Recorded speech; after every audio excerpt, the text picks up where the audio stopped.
Les chiens peuvent détecter quand quelqu'un rigole. Et comme ces animaux sont très empathiques, lorsqu'ils entendent le rire d'un bébé, ils se sentent attirés et reproduisent cette réaction. Tu peux reconnaître que ton chien apprécie les rires de bébé à ses larges babines, à son adorable museau haletant et à ses yeux pétillants. L'achat de carillons avant ne remplira pas seulement ta maison de sons agréables, mais aussi des actions adorables de ton animal. De nombreux chiens adorent le tintement des carillons avant, des cloches et des shakers. Certains chantent même en même temps. Les klaxons de voitures classiques ou les klaxons à air comprimé font généralement aboyer les chiens, remuer leur queue et même sauter de manière joueuse vers la source du son. Certains chiens peuvent cependant être stressés par ce son, alors fais attention. Les chiens apprennent à associer la sonnerie de la porte à l'arrivée de leurs parents d'adoption. C'est pourquoi ils sont excités et aboient dès qu'ils entendent une sonnette, un toc à la porte ou le tintement des clés. Le gloussement des oies et le caquetage des canards attirent les chiens et éveillent leur instinct de chasseur. C'est donc une bonne option si tu veux faire une blague à ton animal. De nombreux chiens perçoivent le beatboxing comme une invitation à sauter dans les bras de l'interprète et à lui lécher le visage.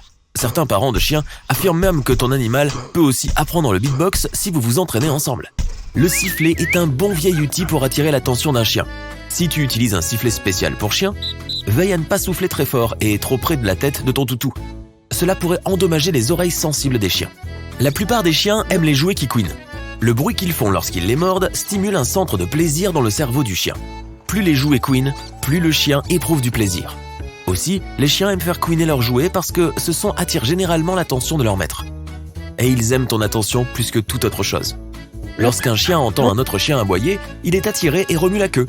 Et ce n'est pas surprenant, chacun a besoin de communiquer avec ses semblables. Si tu passes un disque avec des hurlements de chien, ton animal se mettra probablement à hurler aussi. Toutes sortes de sons de chat, de cheval, de vache sont utiles si tu veux faire une farce à ton chien. Si tu mets un disque avec des sons d'animaux, ton chien va probablement se raidir, regarder fixement le vide et commencer à gémir ou à aboyer. Fais juste attention au volume. Ton chien peut percevoir des fréquences dont tu n'as même pas conscience.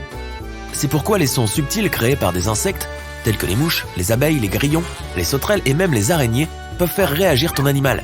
Si ton chien se fige soudainement près d'un buisson lors d'une promenade sans raison apparente, il est probablement en train d'écouter les insectes. Ces sons sont les plus populaires, mais il se peut que ton chien ait acquis ses propres préférences en fonction de son expérience de vie. Les humains ne peuvent entendre que des fréquences sonores allant jusqu'à 20 000 Hz, alors que les chiens peuvent percevoir jusqu'à 45 000 Hz. Une sensibilité élevée signifie un niveau de stress plus élevé. Voici donc quelques sons qui peuvent effrayer ton chien. La plupart des chiens paniquent lorsqu'ils entendent des orages. Si tu ne peux pas isoler ton animal de ce son, essaie au moins de rester près de lui, de mettre de la musique douce et de réconforter ton toutou. Comme pour les rires de bébé, les chiens réagissent de manière très émotionnelle lorsque le bébé pleure. Certains chiens ne supportent tout simplement pas ce bruit aigu et se planquent. Je sais que c'est mon cas. D'autres deviennent nerveux et courent d'un bout à l'autre de la pièce. Les chiens n'aiment généralement pas les aspirateurs. Non seulement ils sont bruyants, mais ils se déplacent également dans la maison, ce que ton chien peut percevoir comme une violation de ses limites personnelles. Les éclatements de ballons et les feux d'artifice sont bruyants et imprévisibles et effraient généralement les animaux domestiques. Les chiens n'apprécient pas les bus et les camions à ordures, car leur arrivée s'accompagne de tout un tas de bruits différents, comme des grincements et des bips. Et les chiens n'aiment pas les sons imprévisibles. Pour la même raison, ils détestent toutes sortes de bruits de construction. Le bruit des roues d'un skateboard sur le trottoir peut effrayer les chiens. Il est fort, irrégulier et peut également éveiller l'instinct de chasse du chien. Les chiens sont effarouchés par le son des sirènes d'ambulance et des voitures de police, car elles produisent généralement des bruits aigus. La mise en marche soudaine d'un climatiseur ou d'une chaudière peut également être effrayante pour ton chien. Si ton animal sursaute et devient méfiant lorsqu'il entend ce son, tu pourrais peut-être songer à acheter des appareils ménagers plus silencieux. Les chiens n'aiment pas non plus les avions ou les hélicoptères qui les survolent. Essaie d'éviter autant que possible d'exposer ton animal à des sons effrayants. Par exemple, si ton animal a peur des travaux de construction ou des feux d'artifice, essaie de le balader dans un endroit calme et paisible pour l'éloigner de ces sons désagréables. Mais bien entendu, éviter la source ne sera pas toujours une solution. Un entraînement supplémentaire serait utile. Tu peux trouver un enregistrement du son qui effraie ton chien et lui faire écouter en commençant par un volume très faible et en augmentant progressivement l'intensité de l'enregistrement. Ainsi, ton chien apprendra à tolérer le son de manière progressive. Cette technique simple rendra la vie de ton toutou un peu plus facile dans ce monde bruyant et imprévisible. Mais fais très attention et utilise le renforcement positif. Le fait d'aller trop vite, de mettre la pression et d'ignorer le langage corporel de ton chien peut renforcer sa peur. N'oublie pas de récompenser ton animal avec de la nourriture ou des jouets à chaque fois qu'il parvient à réagir calmement aux sons effrayants. Les oreilles des chiens sont sensibles non seulement au bruit, mais aussi aux intonations de la voix. Dans certains cas, ils peuvent comprendre le sens de tes mots et même détecter si tu essaies de mentir. Par exemple, si tu appelles ton chien méchant garçon en utilisant un ton de voix très joyeux et excité, il comprendra quand même que tu n'es pas content de lui. Les chiens peuvent distinguer un mot d'un pseudo-mot. Mais ils sont beaucoup plus intéressés et engagés lorsqu'ils entendent de nouvelles versions de mots familiers. Ainsi, si tu décides de piéger ton chien et que tu dis « allons discuter » au lieu de « allons nous promener », ton animal sera probablement encore plus excité. Et non, ce n'est pas très gentil de taquiner ton chien comme ça. Certains chiens sont très anxieux lorsqu'ils sont laissés seuls à la maison. Et ce n'est pas surprenant, tout son qui te semble fort est encore plus fort pour ton toutou. Mettre de la musique calme avant de partir peut aider à résoudre ce problème. Une musique de fond calme de type jazz ou classique aidera ton chien à se sentir moins seul, le protégera des éventuels bruits de rue effrayants et soulagera son stress. Aujourd'hui, tu peux trouver une grande variété de sélections musicales conçues pour calmer les chiens et les chats. La liste des sons appréciés par les chats a beaucoup de points communs avec celle des chiens. Ouverture et fermeture des portes, shaker, casserole, ouverture d'un paquet de chips ou d'une boîte de conserve, jouets qui couinent, sonnette, bois, son de la nourriture versée dans le bol du chat et bien sûr, quel que soit ce bruit. Quant aux autres animaux de compagnie, tu n'as pas besoin de deviner quel est le son préféré d'un perroquet, car cet oiseau apprendra ses sons et les répétera toute la journée. Le perroquet est l'un des rares animaux capables d'apprendre et de comprendre le langage humain. Certains oiseaux sauvages peuvent imiter les voix humaines, mais les perroquets sont les champions lorsqu'il s'agit d'imiter le langage humain. Certains perroquets dressés par des professionnels peuvent même comprendre ce qu'ils disent. Si tu as un perroquet, fais attention, car il peut facilement apprendre une nouvelle phrase, mais il ne peut pas la désapprendre. Enfin, cette phrase peut être remplacée par une autre si tu la répètes assez souvent. Les lézards sont également très sensibles à la musique et préfèrent certains sons à d'autres. Ils aiment généralement les sons calmes et doux et méprisent les bruits forts. Si tu as des doutes, tu peux faire écouter différents genres à ton animal et observer sa réaction. Si ton animal apprécie la musique, il se tournera vers le son et se couchera et se détendra. Les dragons barbus ou pogonas peuvent même changer de couleur s'ils n'aiment pas les sons qui les entourent.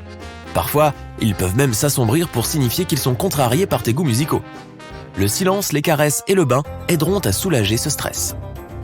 Les lapins ne comprennent pas le langage humain, mais tu peux les entraîner à te comprendre par des signaux conscients, tels que des ordres verbaux et des gestes. Ils réagissent également au ton de ta voix et au langage corporel général. Les lapins apprécient généralement la musique et les chansons calmes, surtout s'ils ont déjà créé une association positive avec cette musique particulière. Ils n'aiment pas les bruits forts et soudains, ni la musique lourde. Les hamsters réagissent aussi positivement à de nombreux genres de musique, comme la musique classique, la musique pop et même le rock. Peut-être même aux mélodies de Broadway.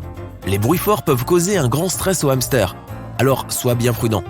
Au début, ton hamster ne comprendra aucun mot humain et ne reconnaîtra même pas ta voix. Mais si tu prends le temps de créer des liens avec ton animal, il s'attachera à toi et se souviendra même du lien entre certains mots et certaines actions.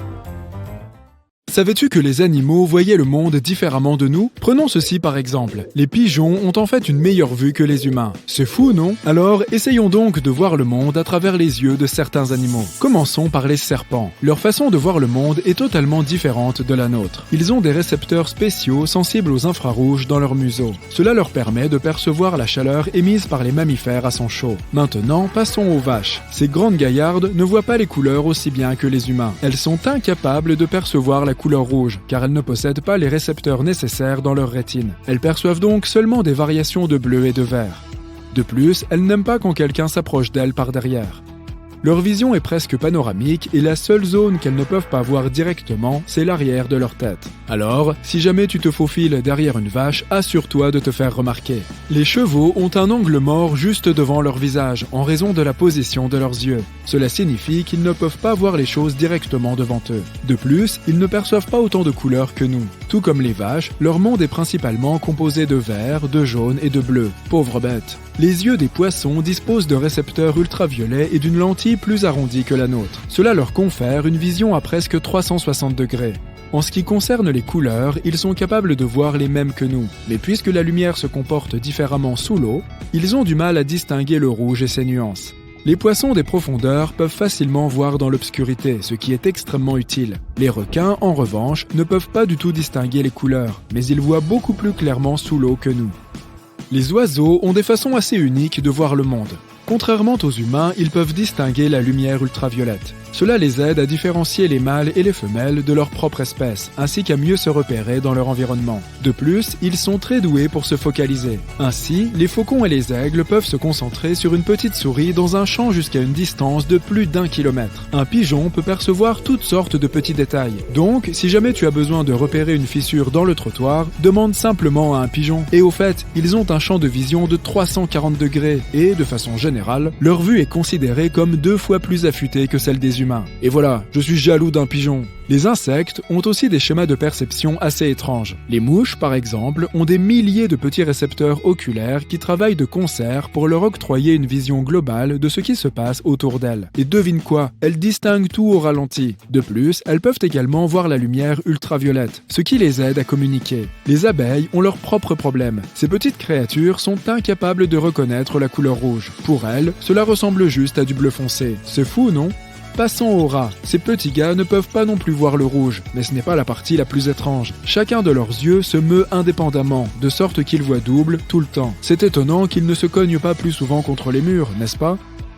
Les chats ne perçoivent pas les nuances de rouge ou de vert, mais ils distinguent les teintes marron, jaune et bleu comme des pros. Par ailleurs, ils ont une vision à grand angle, de sorte qu'ils ont une meilleure vision périphérique que la nôtre. Et il y a plus encore. Quand il fait complètement noir dehors, les chats se transforment en ninjas et voient jusqu'à 6 fois mieux que nous. Leurs pupilles s'adaptent à n'importe quelle luminosité comme par magie. Maintenant, parlons un peu des chiens. Nos compagnons à fourrure ne peuvent pas voir le rouge ni l'orange, mais ils excellent dans le bleu et le violet. Par ailleurs, ils peuvent différencier jusqu'à 40 nuances de gris. Bon, ça n'en fait pas 50, mais c'est quand même impressionnant. De leur côté, les grenouilles sont vraiment difficiles en matière de nourriture. Elles ne s'embarrassent pas avec des proies immobiles. Elles pourraient être entourées d'un buffet de délicieux insectes, mais si tout ça ne remue pas, les grenouilles ne s'en préoccuperont même pas. Et elles ne sont pas les plus fines observatrices non plus. Si quelque chose semble sans intérêt pour elles, comme une ombre par exemple, elles ne se donneront même pas la peine de regarder. Les caméléons ont des yeux qui peuvent bouger indépendamment l'un de l'autre. Ils peuvent donc voir tout ce qui les entoure sans même tourner la tête. Ils sont même capables de voir 2 images en même temps, comme regarder 2 films différents côte à côte. Plutôt balèze, non? Et toi, que ferais-tu si tu avais tout à coup une vision à 360 degrés comme un caméléon? Partage ton avis dans les commentaires. C'est juste une journée ordinaire. Comme d'habitude, tu prends une douche avant de commencer à te préparer pour le travail. Tout se passe comme prévu, jusqu'à ce que tout parte en cacahuète. Un geste maladroit, un peu d'eau renversée sur le sol, et te voilà en train de battre des bras en l'air, ton corps se rapprochant du sol à une vitesse effrayante. Tout devient noir. La première chose que tu entends est un sifflement aigu dans ta tête. Aïe, ta tête, aïe. Tu te lèves avec précaution. Il n'y a pas de sang, et c'est tant mieux. Ce qui est encore mieux, c'est que le bruit agaçant s'arrête brusquement. En te tenant la tête, tu sors de la salle de bain et tu manques de trébucher sur ton chat Milo. Il miaule, puis une voix claire dans ta tête te dit « Espèce de gros maladroit !» Hein ? Tu tournes la tête avec effroi, mais tu ne vois personne. Il n'y a que toi et... Milo ? Tu t'es probablement cogné la tête plus fort que tu ne le pensais. Tu hausses les épaules et tu te diriges vers la cuisine. Milo te suit. Tu entends des ronchonnements incessants. Pourquoi lui peut-il dormir dans la chambre alors que je suis interdit de séjour ? Pourquoi n'ai-je pas encore eu mon repas ? Cet humain est trop paresseux. Dois-je gratter le canapé ou laisser une souris sur son oreiller ? La première pensée qui te vient à l'esprit est « Il y a des souris dans la maison ?» La seconde est plus pertinente. « Je suis en train de perdre la boule. Génial !» En mode pilotage automatique, tu verses un peu de lait dans le bol de Milo et tu en remplis un autre avec des croquettes. Le chat ne semble pas satisfait de ta vélocité si l'on en croit son « Oh, pour l'amour du ciel, bouge-toi, mec !» Ok, maintenant, tu vas devoir vivre en sachant que ton chat bien-aimé Milo a en réalité le caractère d'un vieil homme grincheux. Oh ! Tu décides de t'enfermer à nouveau dans la salle de bain parce que tu commences à te sentir épuisé. Tu t'assieds lourdement sur le couvercle des toilettes et tu manques de tomber de ton trône à la renverse lorsque tu entends des bruits de disputes bruyantes. Après avoir regardé autour de toi, tu découvres qu'apparemment, il n'y a pas seulement des souris, mais aussi des cafards dans ta maison. Tout simplement génial! Actuellement, tu as les yeux fixés sur un couple de ces insectes qui semblent se chamailler. Du moins, l'un d'entre eux accuse l'autre de... Attends, quoi? De tricher? Tu en as assez entendu. Tu t'apprêtes à sortir de la salle de bain quand tu entends un bang. Dans la salle de bain, tu trouves ton chat par terre sous un pot de fleurs brisé. Le pire, c'est qu'il a l'air vraiment blessé. Il n'arrête pas de gémir et de miauler. J'ai mal, ma patte, aïe, aïe. Mais le canapé ne peut pas rester sans égratignure aujourd'hui. Tu attrapes Milo, le pousses dans sa caisse de transport.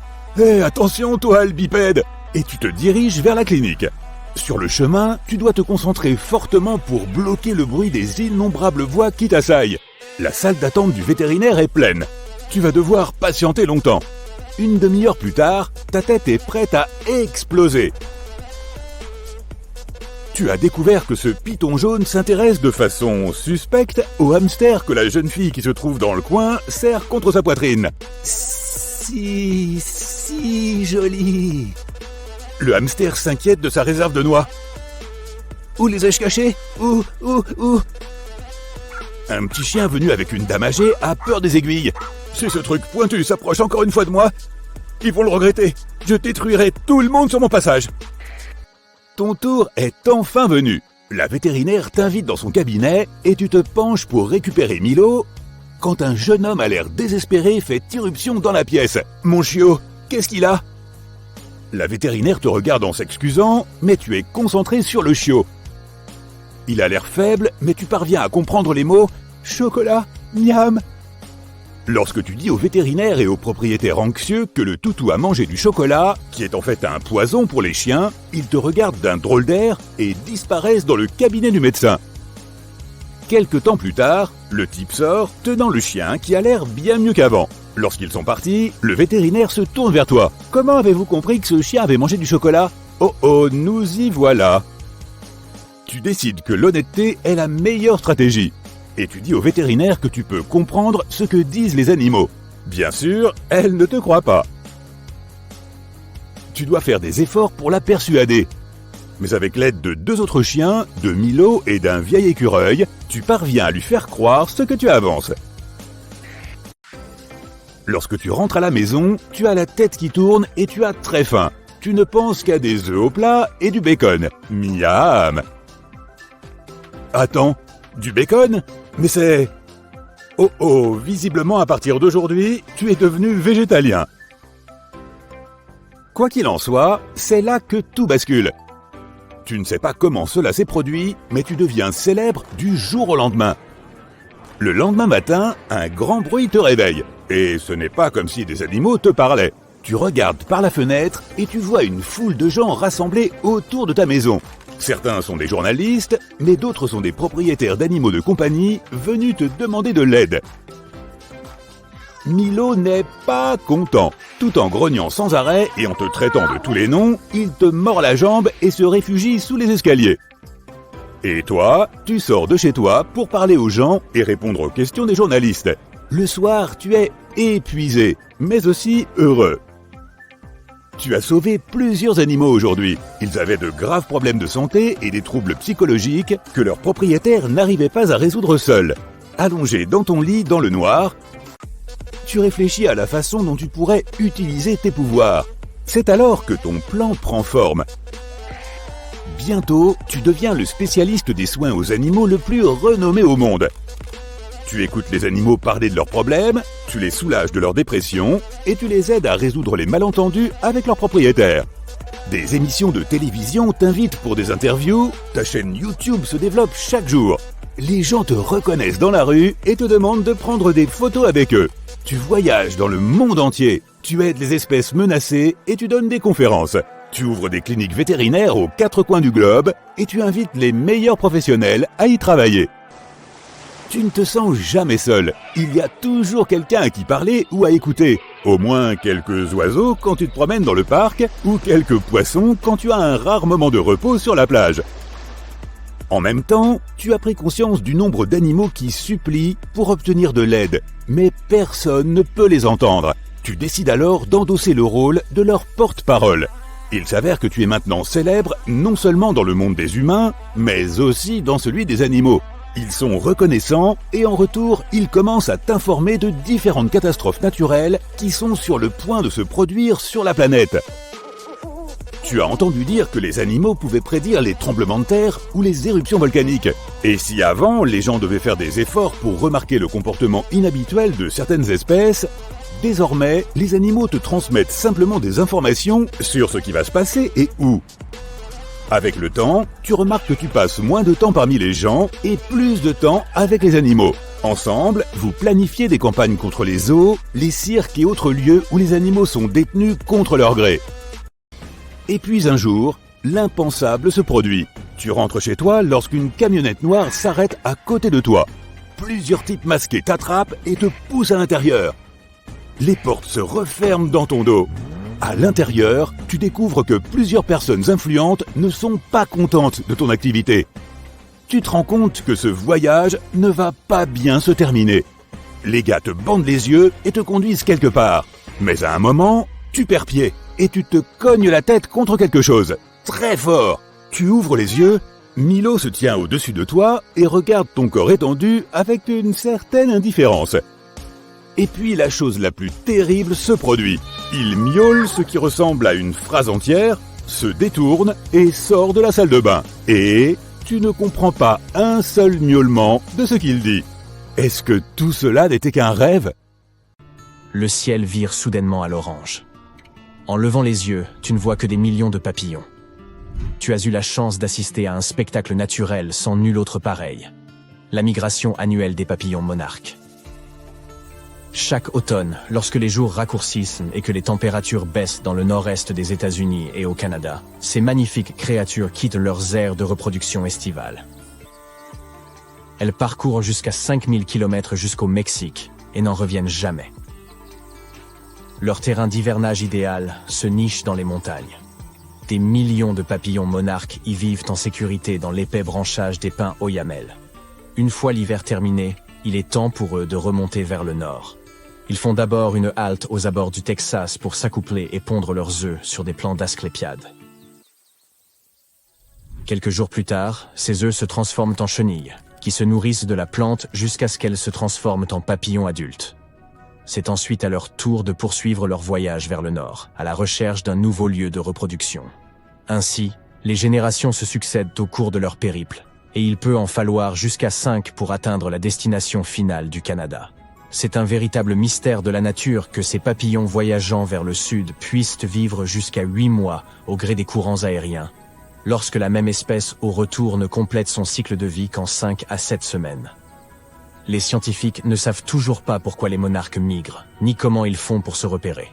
Tout cela pourrait être lié à la floraison des asclépiades, leur principale source de nourriture. Et les papillons se déplacent probablement en fonction de la position du soleil.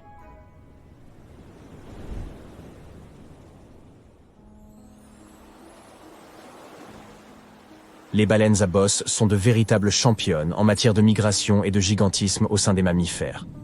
Elles parcourent jusqu'à 8000 km à la poursuite de leur repas. En été, elles se déplacent vers les pôles, dans des eaux plus froides, où le krill et les petits poissons abondent. En hiver, elles se dirigent vers le sud, vers les eaux tropicales de l'équateur. Les baleines migrent également pour s'accoupler. Elles ont des territoires spécifiques où elles se rassemblent dans ce but. Pendant la saison de reproduction hivernale, il est possible d'entendre les baleines à bosse mâle chanter, probablement pour attirer les femelles ou signaler leur territoire. Ils produisent une longue série d'appels et peuvent répéter le même chant pendant plusieurs heures durant. Lorsqu'un nouveau chant se fait entendre, tous les chanteurs qui migrent aux alentours reprennent la nouvelle mélodie. Il est étonnant de voir comment ils y parviennent alors que la distance entre les groupes peut être de plus de 5000 km. Les tortues de mer migrent pour des raisons plus sentimentales. Depuis des centaines de millions d'années, ces mignonnes petites bêtes retournent à l'endroit exact où elles sont nées pour y pondre leurs œufs. Elles peuvent parcourir plusieurs milliers de kilomètres, surtout lorsque la saison change et que les eaux atteignent une température plus confortable.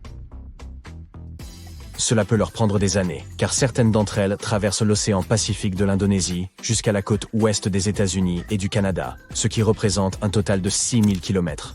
Mais comment retrouver l'endroit exact dont elles ont besoin si leurs parents ne leur en ont jamais laissé les coordonnées GPS?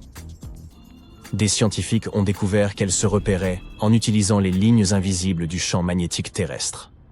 Il s'avère que chaque partie du littoral présente des caractéristiques magnétiques uniques. Les tortues s'en souviennent et se déplacent ainsi à l'aide de leur boussole interne.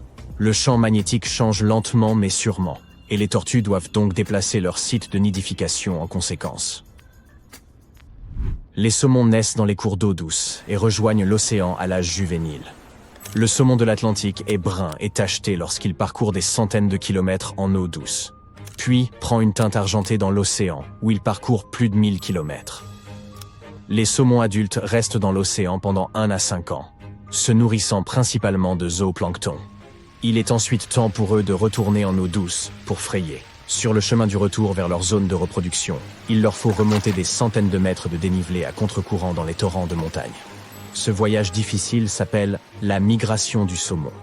Ils entreprennent cette remontée parce qu'ils savent que le cours d'eau vers lequel ils se dirigent sera propice à la ponte et qu'ils y croiseront les bonnes espèces avec lesquelles s'accoupler.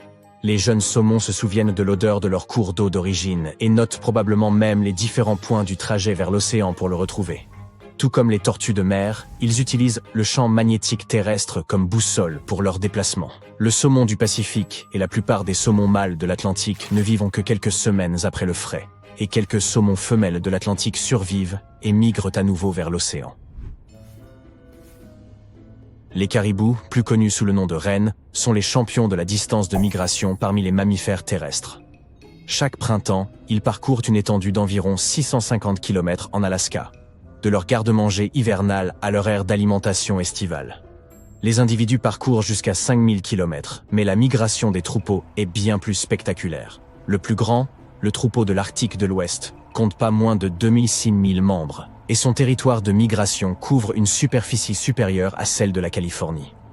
Les scientifiques posent des colliers émetteurs sur certains membres du troupeau et prennent des milliers de photos afin de les dénombrer. Ce recensement est organisé tous les 3 ans, par temps clair, afin de voir si les chiffres de leur population augmentent ou diminuent et de suivre leur schéma de migration. Les caribous s'infligent toutes ces difficultés migratoires afin d'élever leurs nouveau-nés en toute sécurité. Ils atteignent ainsi des zones reculées où les aigles royaux, les loups et autres grizzlies n'importuneront pas les jeunes pendant leurs premières semaines, qui sont les plus vulnérables. Une autre bonne raison de prendre la route vers le nord est de se protéger des moustiques, qui seraient un véritable fléau pendant les mois les plus chauds. De plus, les rennes se procurent des aliments frais et de saison dans les régions où ils séjournent. Leur migration contribue à fertiliser les terres qu'ils traversent. Ce qui signifie que la toundra devrait les remercier de régénérer et de protéger ces étendues. Les gnous sont apparentés aux antilopes et aux gazelles. Ils passent la majeure partie de leur vie dans les plaines du Serengeti, au sud-est de l'Afrique, où ils paissent dans les savanes touffues. Chaque année, à la fin de la saison des pluies, normalement en mai ou juin, des millions de gnous se dirigent vers le nord-ouest à la recherche de pâturages plus verts, puis reviennent. Cette migration est si spectaculaire qu'elle est considérée comme l'une des 7 merveilles du monde naturel.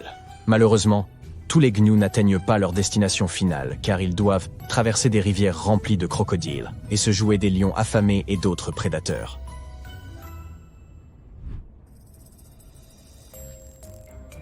Si l'on observe les itinéraires de migration des libellules, on peut affirmer qu'elles sont de véritables globe-trotteuses. Les scientifiques ont découvert une de ces routes, qui s'étend de l'Inde aux Maldives, puis aux Seychelles, au Mozambique et à l'Ouganda et en chemin inverse, sur une distance d'au moins 14 000 km. Il s'agit de la plus longue migration d'insectes connue à ce jour. Il semble qu'elles entreprennent cette épopée lorsque les températures atteignent un certain seuil et que les jours commencent à s'allonger. Elles suivent alors les pluies qui commencent pendant la saison des moussons en Inde et arrivent pendant la saison des pluies en Afrique de l'Est et du Sud. Un seul de ces fragiles insectes ne peut affronter tout le voyage. Il s'agit donc d'une sorte de course de relais qui comprend 4 générations de libellules. Chaque génération joue son rôle dans le périple. Les chercheurs ne peuvent pas installer de traceurs radio sur les libellules, comme ils le font avec d'autres animaux, car les insectes sont trop petits Pour reconstituer le puzzle de leur route migratoire, ils ont donc analysé 21 années de données fournies par des amateurs bénévoles, ainsi que des échantillons d'ailes provenant de musées.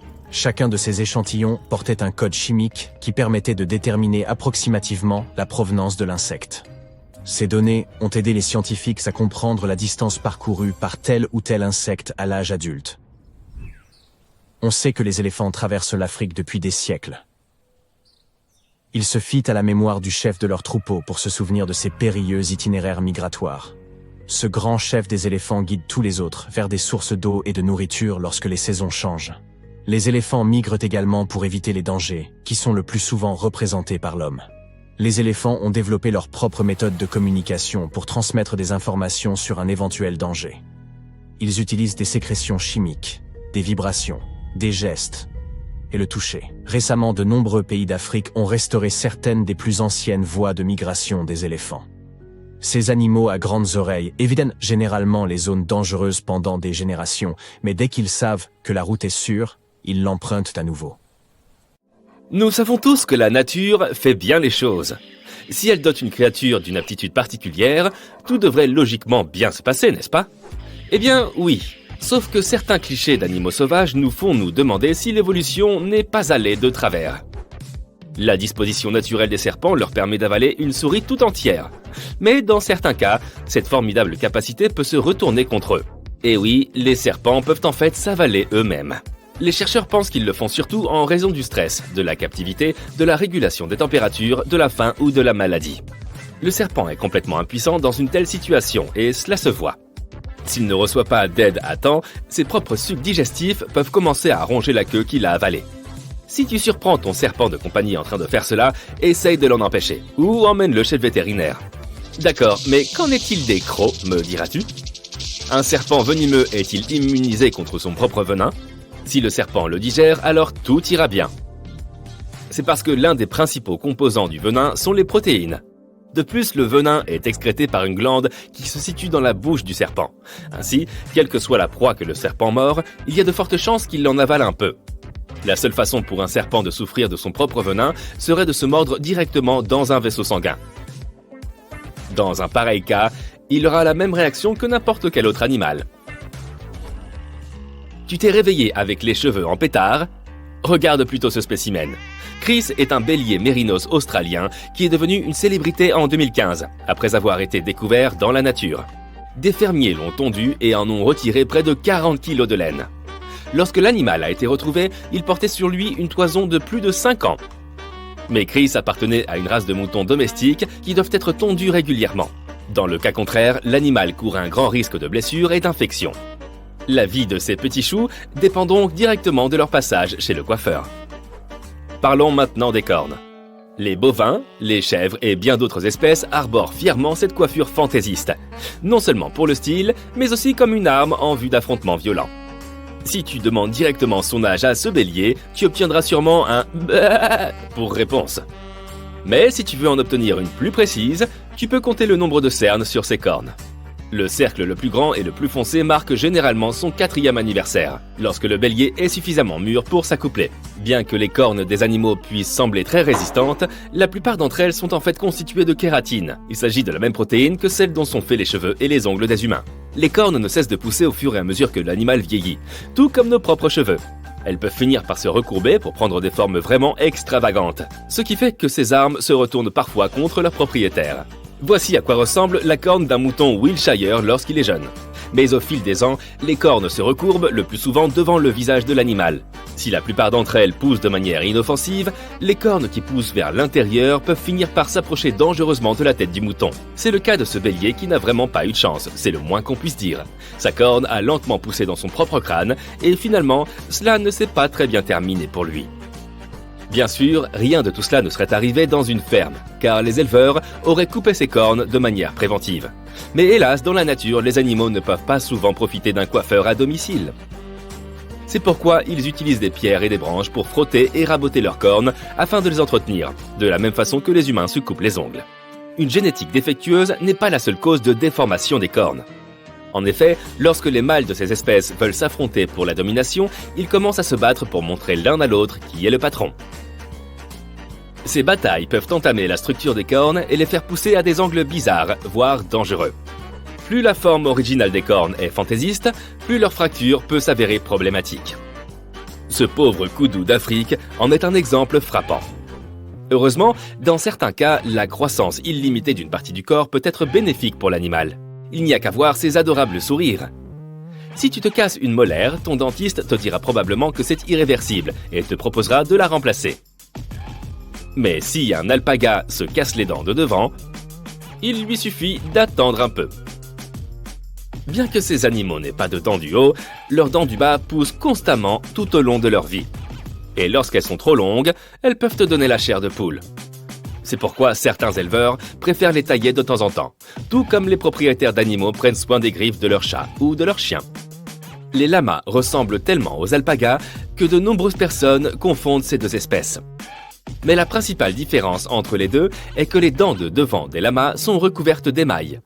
C'est pourquoi, contrairement à celles des alpagas, les leurs ne possèdent pas ce super pouvoir de croissance illimité. Dommage pour eux.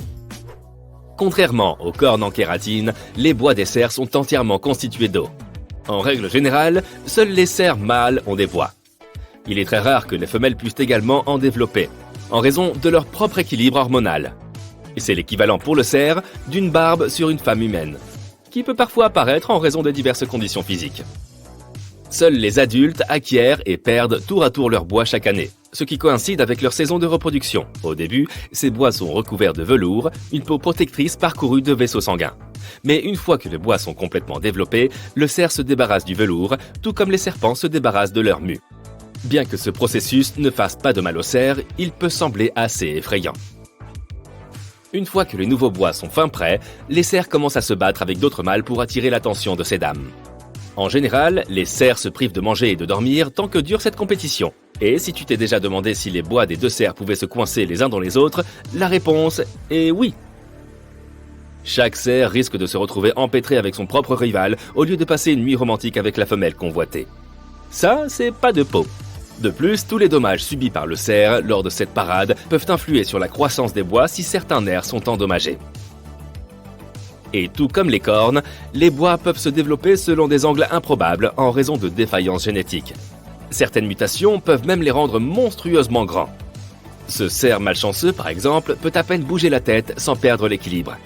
Par ailleurs, si un cerf se casse une patte, son corps peut accélérer sa guérison en sacrifiant la matière osseuse et le sang de l'un de ses bois. Ainsi, celui-ci s'amincit et s'affaiblit. En parlant d'extension faciale, nous ne pouvons pas faire l'impasse sur les défenses. Voici le babirusa, originaire d'Indonésie. Cet ancien sanglier est apparu il y a plus de 35 000 ans. Il est facile de confondre ces énormes défenses avec des cornes. Mais il s'agit en fait de canines supérieures. Elles ont tendance à percer la peau de la face du sanglier à mesure que celui-ci grandit. Les scientifiques pensent que ces défenses intimidantes ont évolué pour protéger les yeux et la gorge lors des combats avec d'autres mâles pendant la saison des amours. Mais cette conception ne semble pas très judicieuse. Si un sanglier mâle ne rabote pas régulièrement ses défenses, celles-ci peuvent bien finir par se recourber dans son propre crâne, ce qui peut l'aveugler ou bien pire encore. Et si je te disais que les sabots pouvaient pousser de manière incontrôlée, tout comme les bois et les cornes, il a fallu des millions d'années à l'évolution pour transformer l'os de l'orteil central du pied des animaux en sabots. Et tout comme les ongles de pied, ils ont tendance à pousser et à s'enrouler dans des formes inquiétantes s'ils ne sont pas coupés régulièrement. Lorsque les ânes ou les chevaux n'ont pas la possibilité d'user leurs sabots naturellement en marchant sur des surfaces dures, ils tendent à pousser de façon excessive. Les animaux marchent alors sur la pointe des pieds et leurs tendons s'en trouvent trop étirés, ce qui peut entraîner des douleurs ainsi qu'une perte osseuse. En bout de compte, ils peuvent perdre la capacité de marcher. Ainsi, si tu croises un cheval aux sabots recourbés, pense à appeler un professionnel pour qu'il lui fasse une manucure d'urgence. L'une des questions les plus singulières que l'on puisse se poser sur le monde sous-marin est sans doute la suivante. Un poisson peut-il se noyer dans l'eau ? Eh bien oui, c'est possible. Bien que les branchies soient un don étonnant de la nature, de nombreux facteurs peuvent priver un poisson d'une respiration saine. Lorsque la teneur en oxygène de l'eau est trop faible, les poissons commencent à suffoquer. Mais cela se produit très rarement dans la nature. Le manque d'oxygène apparaît généralement dans les aquariums qui ne sont pas lavés et réapprovisionnés assez souvent. En outre, les parasites, les maladies et un déséquilibre général des composants de l'eau peuvent entraîner la noyade des poissons. Allez, c'est tout pour aujourd'hui. À la prochaine fois! Il existe des requins qui brillent dans le noir. Par exemple, les requins houles. Ils vivent dans les profondeurs sombres de l'océan, à près de 518 mètres sous la surface. Personne ne sait exactement pourquoi, mais ils émettent une lueur fluorescente que seuls les autres requins houles peuvent voir. Les scientifiques ont détecté cette lueur en utilisant des filtres qui bloquent la lumière jaune. Ils pensent que cela pourrait être le moyen pour ces gros poissons de communiquer avec leurs copains. Cette lueur aide ces requins à combattre les infections au niveau microbien. Les vachers ont des mots de passe secrets qu'ils utilisent pour se reconnaître entre eux. Il s'agit d'un type spécifique d'oiseaux parasites puisqu'ils pondent leurs œufs dans les nids d'autres espèces d'oiseaux. Les jeunes vachers ont un mécanisme interne qui leur permet de reconnaître le chant de leur espèce comme une sorte de mot de passe secret que seuls connaissent. C'est ainsi qu'ils parviennent à trouver d'autres oiseaux de leur espèce. Un grizzly a une force de morsure incroyablement forte. Il peut sembler mignon, mais si tu t'approches de ce grand gaillard, tu ferais mieux de rester hors de portée de ses griffes tranchantes et surtout de sa gueule. Sa force de morsure est de plus de 8 millions de pascal, ce qui signifie qu'il peut broyer une boule de bowling. Certains animaux ont de grosses rayures épaisses, d'autres sont plus superficielles. Les tigres font partie du premier groupe. Non seulement leur fourrure est rayée, mais leur peau l'est aussi. Il en va de même pour d'autres grands félins à fourrure comme les léopards des neiges. Les girafes et les zèbres font partie du deuxième groupe, car ils ont des motifs uniquement sur leur pelage. En parlant de zèbres, penses-tu qu'ils sont noirs avec des rayures blanches ou blancs avec des rayures noires? Au premier abord, il semble que la deuxième option soit la bonne. Leurs rayures noires se terminent principalement vers l'intérieur de leurs pattes et sur leur ventre, et le reste est blanc. Mais ce n'est pas vrai. Étonnamment, ils sont noirs avec des rayures blanches.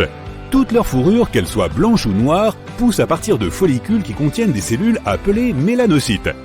Tous les animaux possèdent ces cellules.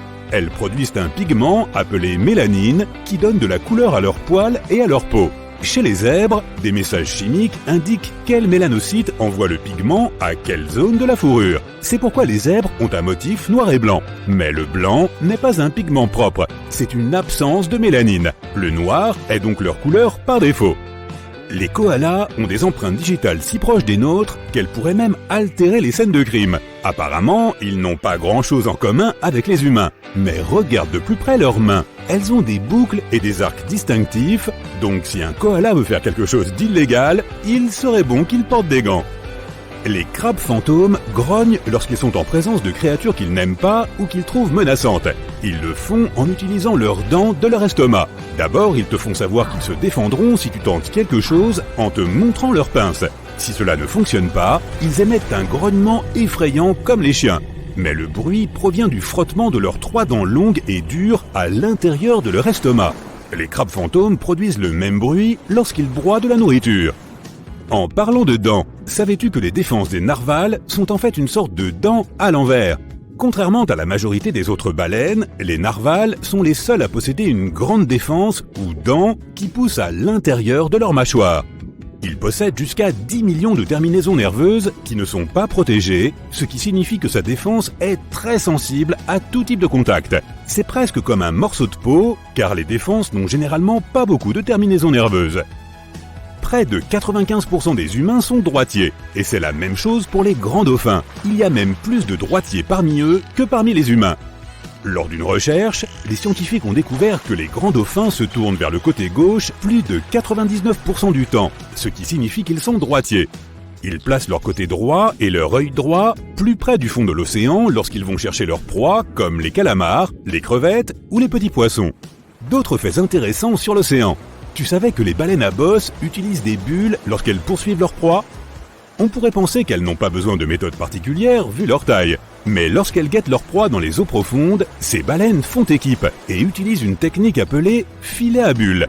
Tout en nageant en spirale ascendante, elles soufflent des bulles sous l'eau. Ces bulles empêchent les poissons de s'échapper. La plus ancienne preuve que nous ayons de chats domestiqués remonte à 12 000 ans. Des chercheurs l'ont découverte il y a près de 20 ans en creusant dans un ancien village de Chypre. Ils ont trouvé des ossements de chats juste à côté d'ossements humains, ce qui suggère qu'ils étaient proches même lorsque leur vie prenait fin. Les humains étaient des chasseurs, ils ont donc domestiqué les chiens en premier il y a environ 29 000 ans. Les chiens les aidaient à attraper d'autres animaux. mais ils ne pensaient pas avoir besoin de chats jusqu'à ce qu'ils commencent à se sédentariser et à stocker les surplus de récolte. Les souris sont souvent présentes dans les entrepôts de céréales et les chats se sont avérés très utiles à cette époque. Les macareux sont très ingénieux lorsqu'ils veulent se gratter le corps. Ils peuvent sans doute être fiers de leur magnifique bec, mais ils pensent manifestement que ce n'est pas suffisant pour se gratter. Les chercheurs ont remarqué qu'ils ont tendance à prendre spontanément un petit bâton en bois pour gratter un endroit qui les démange. Il y a un type spécial de fourmi qui ne vit que dans une petite partie de Manhattan. Le terre-plein de Broadway, entre les 63e et 76e rues, est l'endroit que ces créatures rampantes ont décidé de choisir. La Manhattan Ant semble venir d'Europe, mais aucune espèce européenne ne peut réellement lui ressembler. Les fans de Potter, pouvez-vous croire qu'il existe une chose comme une grenouille en chocolat ? Eh bien, pas tout à fait, mais ça lui ressemble. La Nouvelle-Guinée et l'Australie n'ont pas toujours été séparées. Elles ont passé des millions d'années ensemble jusqu'à ce que, il y a environ 12 000 ans, le niveau des mers les sépare. Comme elles sont restées ensemble pendant si longtemps, certains animaux et certaines plantes vivent encore dans les deux régions, notamment les rainettes de White. Ces grenouilles se sont répandues très loin et certaines d'entre elles qui vivent dans des régions chaudes et marécageuses entourées de nombreux crocodiles ont l'air d'être en chocolat. Nous connaissons tous les flamants roses pour leur couleur particulière, mais ils ne sont pas vraiment roses. Ils naissent gris et resteraient ainsi s'ils ne se nourrissaient pas d'algues bleues et de crevettes. Ces aliments contiennent un colorant naturel spécifique, ce qui explique pourquoi les plumes des flamants roses deviennent roses avec le temps. Lorsque les petits diables de Tasmanie grandissent et quittent leur mère, ils se regroupent et forment des liens qui durent toute leur vie. Les vaches ont aussi des liens sociaux plus forts qu'on ne le pense. Elles aiment socialiser et nouent des amitiés durables. Une étude a même révélé que leur rythme cardiaque augmente sensiblement en signe de stress lorsqu'elles sont séparées de leurs meilleurs amis. Imagine que tu puisses simplement te congeler pendant les froides journées d'hiver au lieu d'écouter tes dents claquer et d'essayer de fermer ta veste. C'est ce que peuvent faire les grenouilles. Les grenouilles aquatiques hibernent principalement sous l'eau et passent la majeure partie de l'hiver au fond d'un étang, d'un lac ou d'une autre étendue d'eau. Les crapauds et les grenouilles ont généralement le sang froid, ce qui signifie que la température de leur corps adopte celle de leur environnement. Ainsi, les grenouilles peuvent geler pendant l'hiver en raison d'une forte concentration de sucre ou de glucose dans leurs organes vitaux. Une fois dégelées, elles continuent comme si de rien n'était. Les pieuvres ont 3 cœurs et du sang bleu. Elles peuvent se déplacer à une vitesse de 40 km/h et projettent de l'encre qui non seulement brouille le champ visuel du prédateur, mais lui nuit également. Les pieuvres ont aussi 9 cerveaux, le cerveau central et 8 cerveaux plus petits situés dans leurs bras. C'est pourquoi leurs bras peuvent ouvrir un coquillage alors que le cerveau central est occupé à faire autre chose. Une pieuvre goûte même avec ses bras. Elles possèdent des cellules dans leurs ventouses qui permettent aux bras de toucher et de goûter de manière à détecter les substances chimiques produites par les créatures marines. De cette façon, une pieuvre peut distinguer ses proies des rochers. Les lions, les éléphants et les ours.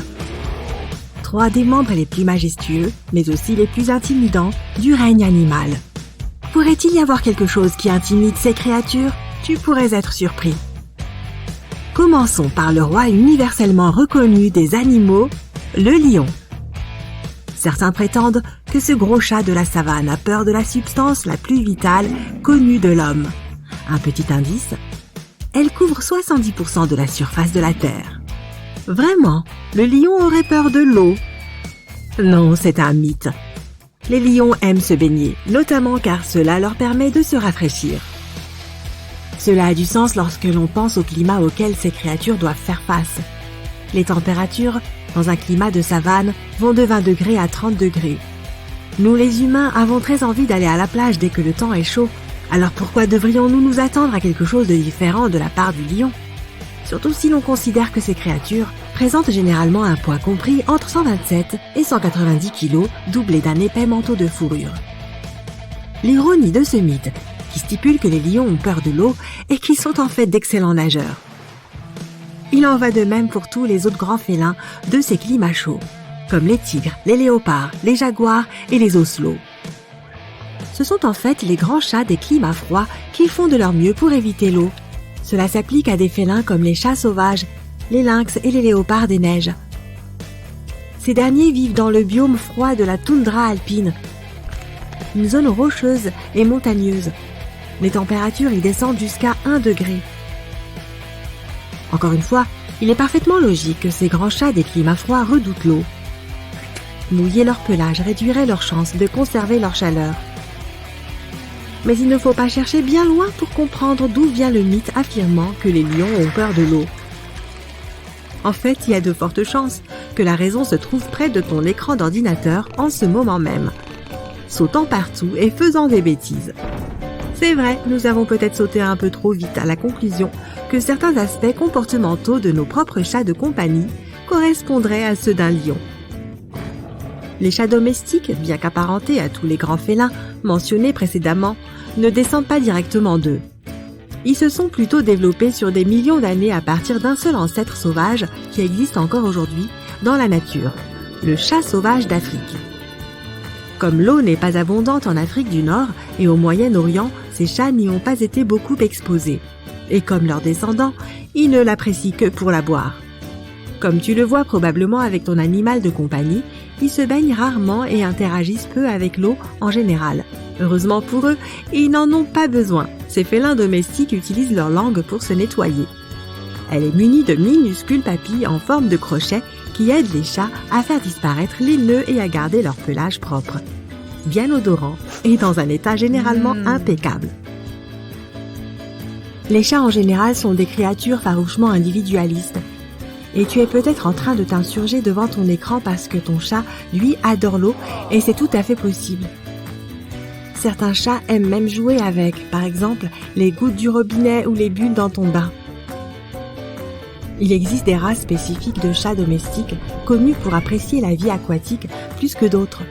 Le turc de Van, par exemple, qui est aussi connu sous le nom approprié de chat nageur. On pense que cette race a développé une affinité pour l'eau en nageant dans le lac Van pour se rafraîchir.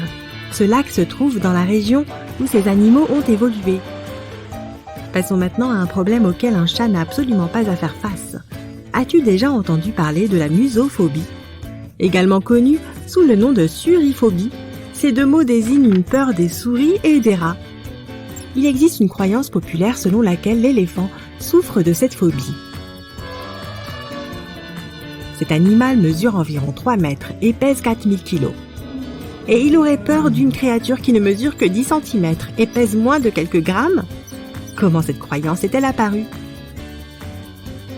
Eh bien, le fondement de cette rumeur repose sur la possibilité que les éléphants soient bel et bien paranoïaques à l'idée que les souris puissent grimper dans leur trompe. Si une souris réussissait à le faire, il y aurait un risque qu'elle provoque une irritation et un blocage à l'intérieur de celle-ci. Sans vouloir être rabat-joie, il semble que cette croyance soit aussi un mythe. Les chercheurs affirment qu'il n'y a aucune preuve concrète qui suggère que les éléphants aient peur des souris. Tout au plus, concèdent-ils que l'animal gigantesque peut parfois prendre peur à l'apparition soudaine du petit rongeur, ce qui est exactement la même chose pour nous. Les experts affirment également que même si une souris parvenait à s'introduire dans la trompe d'un éléphant, ce dernier pourrait la faire ressortir sans effort d'un simple souffle d'air. Il existe également des preuves que dans la plupart des cas, l'animal n'est pas dérangé par les rongeurs et autorise même les souris à grimper sur sa tête et sa trompe. Les chercheurs sont sûrs que tant qu'un éléphant est en bonne santé, il n'existe aucun autre animal qu'ils craignent et ce simplement en raison de sa taille.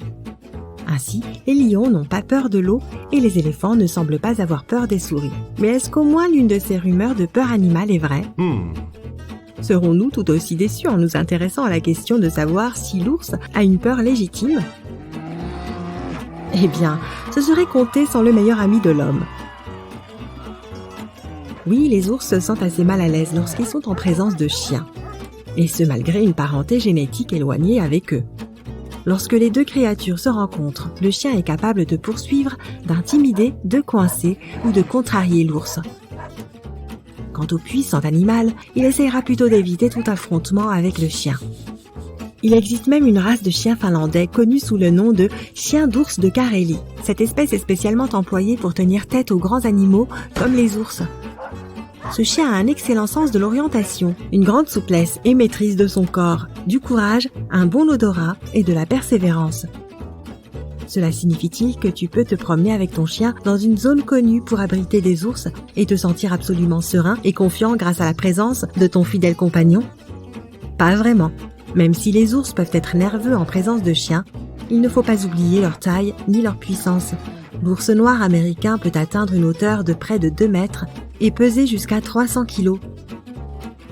Si une mère ours n'a nulle part où aller, ou si elle sent que ses petits sont en danger, il est tout à fait possible qu'elle se mette en colère, ce qui peut entraîner de gros problèmes pour toi ou ton chien. Donc personne ne devrait jamais éprouver cette théorie. Au lieu de cela, si tu prévois un jour de visiter une région inconnue avec ton chien, tu devrais d'abord te familiariser avec la faune que tu pourrais y rencontrer. Parce que tu ne sais jamais ce qu'un ours fera lorsqu'il te remarquera avec ton toutou, surtout si l'on tient compte de leur légère cynophobie, qui est le nom donné à la peur des chiens. Au moins, nous avons réussi à trouver une véritable peur d'un autre animal parmi ces 3 cadors de la chaîne alimentaire. Mais n'est-il pas étrange que le chien qui apporte à beaucoup d'entre nous tant de joie et de réconfort soit aussi une créature assez pugnace pour affronter un ours? Eh bien, tous les héros ne portent pas de cape. Certains portent simplement de la fourrure et un collier. Et tant qu'on y est, pourquoi ne pas jeter un coup d'œil à ce qui effraie nos fidèles compagnons à fourrure? T'es-tu déjà demandé pourquoi ton chien était mal à l'aise lorsqu'il entend des bruits forts? Le degré de peur diffère chez chaque chien, mais c'est la simple imprévisibilité du tonnerre et des éclairs ou des fortes détonations qui accompagnent les feux d'artifice qui provoquent le malaise de ton chien. L'incapacité à comprendre ce qui provoque ce bruit assourdissant peut pousser ton chien à trembler, à rentrer sa queue entre ses pattes ou même à s'enfuir de la maison. Une autre situation qui peut vraiment effrayer vos fidèles animaux de compagnie est lorsque nous les laissons tout seuls. Cela peut malheureusement devenir un cauchemar pour tes voisins, car un symptôme courant de cette peur est l'aboiement excessif. Cette peur peut aussi causer des problèmes plus près de chez toi. Tu t'es déjà demandé pourquoi ton chien avait mâchouillé ton canapé? Ces accidents d'apprentissage sont typiques lorsqu'un chien souffre d'anxiété liée à la séparation. Mais tu ne peux pas rester longtemps en colère contre ton chien, n'est-ce pas? Ton meilleur ami se rattrapera lorsque vous croiserez un ours. Tu cherches quelque chose de visqueux? Beaucoup de gens ont tendance à croire que les escargots ne sont que des limaces avec une coquille. Mais même s'ils se ressemblent beaucoup, ce sont des espèces complètement différentes. Les limaces n'ont pas besoin de coquilles protectrices, car tous leurs organes internes sont, internes, c'est-à-dire situés à l'intérieur de leur corps visqueux. Elles peuvent se comprimer et s'introduire dans des endroits difficiles d'accès. C'est pourquoi on trouve souvent les limaces dans les endroits les plus improbables, comme sous l'écorce des arbres ou dans de minuscules petits trous, ou encore à la bibliothèque faisant semblant d'étudier pour les examens. Les escargots, en revanche, sont très dépendants de leurs coquilles et ne peuvent pas survivre sans elles. Contrairement aux bernards l'ermite, qui renouvellent leurs coquilles en grandissant, les escargots naissent avec une coquille sur leur dos. Les bébés escargots sont d'ailleurs adorables avec ces fragiles bulles translucides, qui se calcifient et deviennent plus grandes et plus résistantes avec l'âge. De nombreux organes internes des escargots se trouvent également à l'intérieur de la coquille, ce qui signifie que si elle est écrasée ou endommagée, l'animal ne survivra probablement pas. Néanmoins, un escargot peut réparer les petites fissures de sa coquille à l'aide de protéines et de calcium sécrétés par son manteau. Les tortues sont d'ailleurs très proches des escargots à cet égard, car contrairement aux mythes communs, elles ne peuvent pas non plus quitter leur carapace sur un coup de tête. La carapace d'une tortue fait partie intégrante de son corps, et même si le reptile peut cacher sa tête et ses pattes à l'intérieur pour se protéger des prédateurs, son squelette est fusionné avec la carapace dure. Et comme le squelette de tout autre animal, il grandit avec la tortue elle-même. Les koalas ne mangent que des feuilles d'eucalyptus, mais il en existe plus de 600 variétés différentes. Et les koalas n'en mangent que 30, soit seulement 5% de ce qu'il est disponible sur le menu. Il faut donc que ce soit un eucalyptus très spécifique pour qu'un koala difficile s'en accommode. Ces adorables créatures ont aussi quelque chose en commun avec les chats. Elles dorment 18 à 20 heures par jour. Les ours polaires ne sont pas blancs. Leur peau est noire sous leur fourrure, mais ils ont besoin de la couleur blanche pour se camoufler pendant qu'ils chassent. La couleur noire absorbe le soleil mieux que tout autre, tandis que la fourrure blanche n'arrête pas la lumière du soleil. Les rayons la traversent. En un sens, un ours polaire a plutôt une fourrure transparente. Il existe un mythe selon lequel les chats et les chiens voient le monde en noir et blanc. En réalité, ils ne peuvent tout simplement pas distinguer certaines couleurs. Personne ne sait exactement comment les chiens voient. Certains pensent qu'ils ne distinguent que 2 couleurs. Ce pourrait être le bleu et le jaune pour ce que nous en savons, mais ils peuvent percevoir les nuances d'autres couleurs mieux que les humains. Et les chats ont une merveilleuse vision nocturne. Ils ont besoin d'environ 7 fois moins de lumière qu'un humain pour voir dans l'obscurité. On pensait que les girafes étaient muettes, mais on a récemment découvert qu'elles émettaient des sons à basse fréquence la nuit pour communiquer entre elles. Le jour, elles ne disent pas un mot et s'avertissent mutuellement du danger d'une manière très inhabituelle, en remuant leurs sourcils très développés. Il est probable que la nuit, il leur soit plus difficile de distinguer les sourcils de leurs congénères, c'est pourquoi elles se mettent à parler pour de bon. Toujours à propos des girafes, ces animaux dorment bien plus de 30 minutes par jour, mais probablement pas autant que toi. Leur rythme de sommeil est assez typique. Après avoir surveillé un troupeau de girafes, les chercheurs ont découvert qu'elles dormaient la nuit et faisaient de courtes siestes l'après-midi. Au total, chaque girafe a environ 5 heures de sommeil par jour. Et d'ailleurs, un troupeau de girafes s'appelle en fait une tour de girafes. C'est plutôt logique, sachant qu'elles ont un si long cou. Les mouettes peuvent boire de l'eau salée. Elles possèdent des glandes sécrétant du sel près de leurs yeux. Ces glandes purifient l'eau de mer très rapidement, et le résidu salé sort par leurs narines. De la morve salée en quelque sorte. Les manchots Adélie sont de vrais romantiques. Ils n'ont qu'un seul partenaire pour la vie. Le mâle offre un caillou lisse à la femelle pour fonder une famille, un peu comme une bague de fiançailles. Mais comme chez les humains, la femelle pingouin peut refuser le cadeau. En parlant d'amour animal, les renards aussi sont romantiques. Les mâles font de bons pères et maris, et ils sont dévoués à leurs proches pour la vie. Ils prennent soin des femelles et enlèvent même les puces de leur fourrure. Ils améliorent le terrier et participent activement à l'éducation de leurs petits. Les dauphins peuvent dormir avec un œil fermé et l'autre ouvert. Une moitié du cerveau se repose et rêve, pendant que l'autre moitié scanne l'environnement à la recherche de signes de danger. Le cerveau parfait pour dormir pendant les cours et les réunions ennuyeuses. De plus, les dauphins contrôlent manuellement leur respiration. Si les 2 parties de leur cerveau dormaient en même temps, ils pourraient tout simplement se noyer. Les loutres de mer sont les dormeuses les plus adorables du règne animal. En été, à cause de la chaleur, les loutres de mer passent tout leur temps dans l'eau. Elles nagent sur le dos et dorment dans cette position. Les bébés dorment sur le ventre de leur mère, et les adultes se tiennent par les pattes pour ne pas être séparés par les courants. Les autruches n'enfouissent pas leur tête dans le sable lorsqu'elles se sentent menacées. En fait, elles n'enfouissent jamais leur tête. Ce mythe s'est répandu à cause de la célèbre expression « faire la politique de l'autruche ».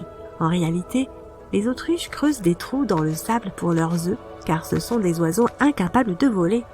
Pour s'assurer qu'ils sont uniformément chauffés, les autruches y plongent leur tête afin de tourner les œufs de temps en temps.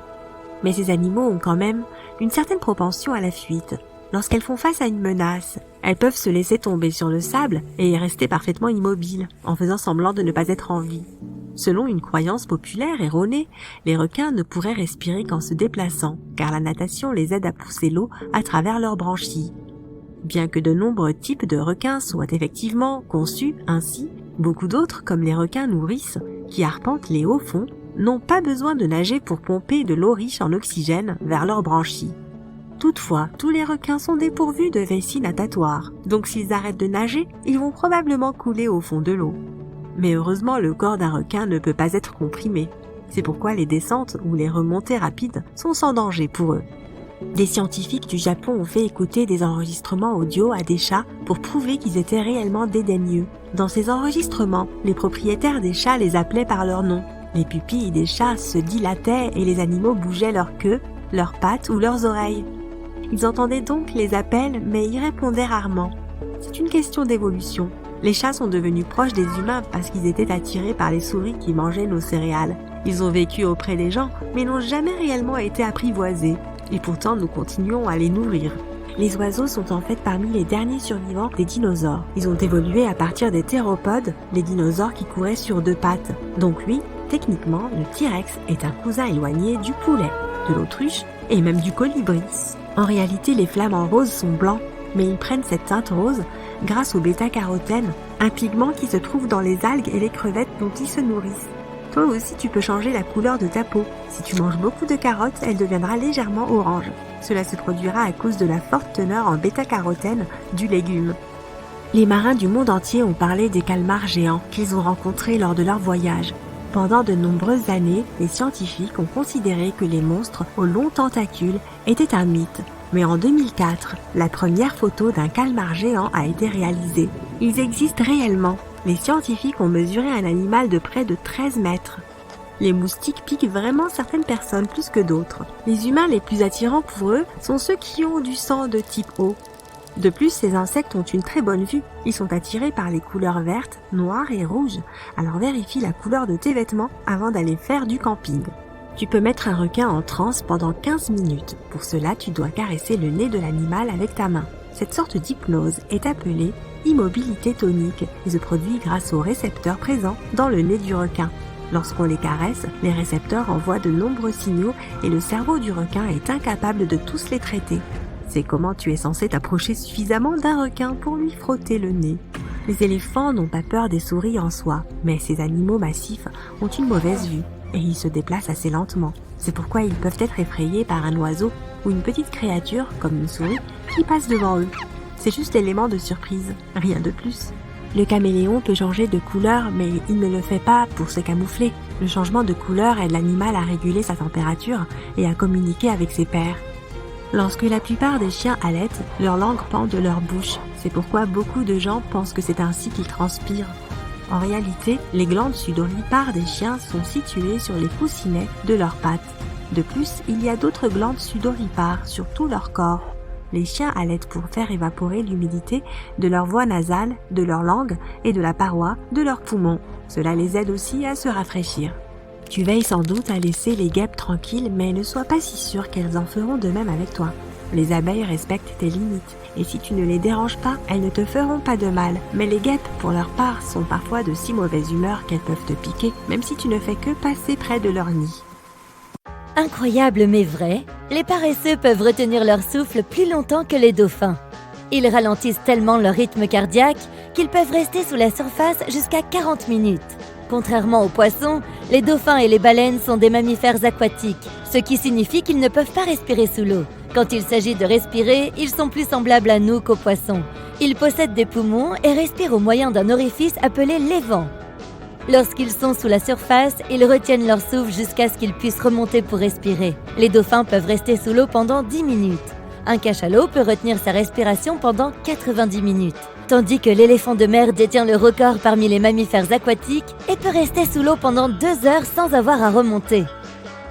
Il existe une guêpe si minuscule, plus minuscule encore qu'une tête d'épingle, qu'elle fait presque la taille d'une amibe, sachant que les amibes sont composées que d'une seule cellule. Cette guêpe possède les mêmes parties du corps que le reste des insectes, ailes, cerveau, yeux, etc. Mais c'est une version vraiment microscopique d'un insecte, puisqu'elle ne mesure que 0,2 mm de long.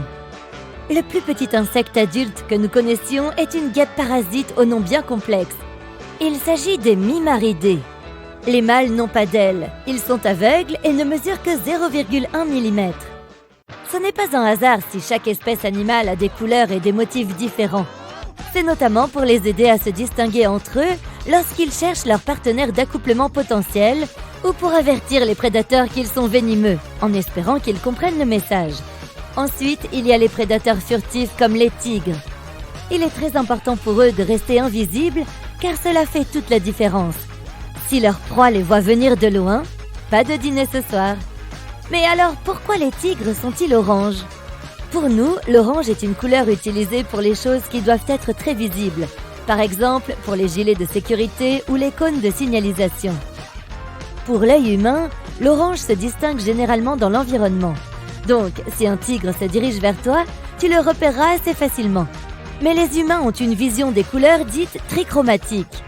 Lorsque la lumière de ton environnement entre dans ton œil, elle frappe la rétine, une fine couche située à l'arrière de celui-ci. Pour traiter cette lumière, la rétine utilise 2 types de récepteurs de lumière, les bâtonnets et les cônes. Les bâtonnets ne peuvent distinguer que les différences entre la lumière et l'obscurité. Ils ne peuvent pas percevoir les couleurs.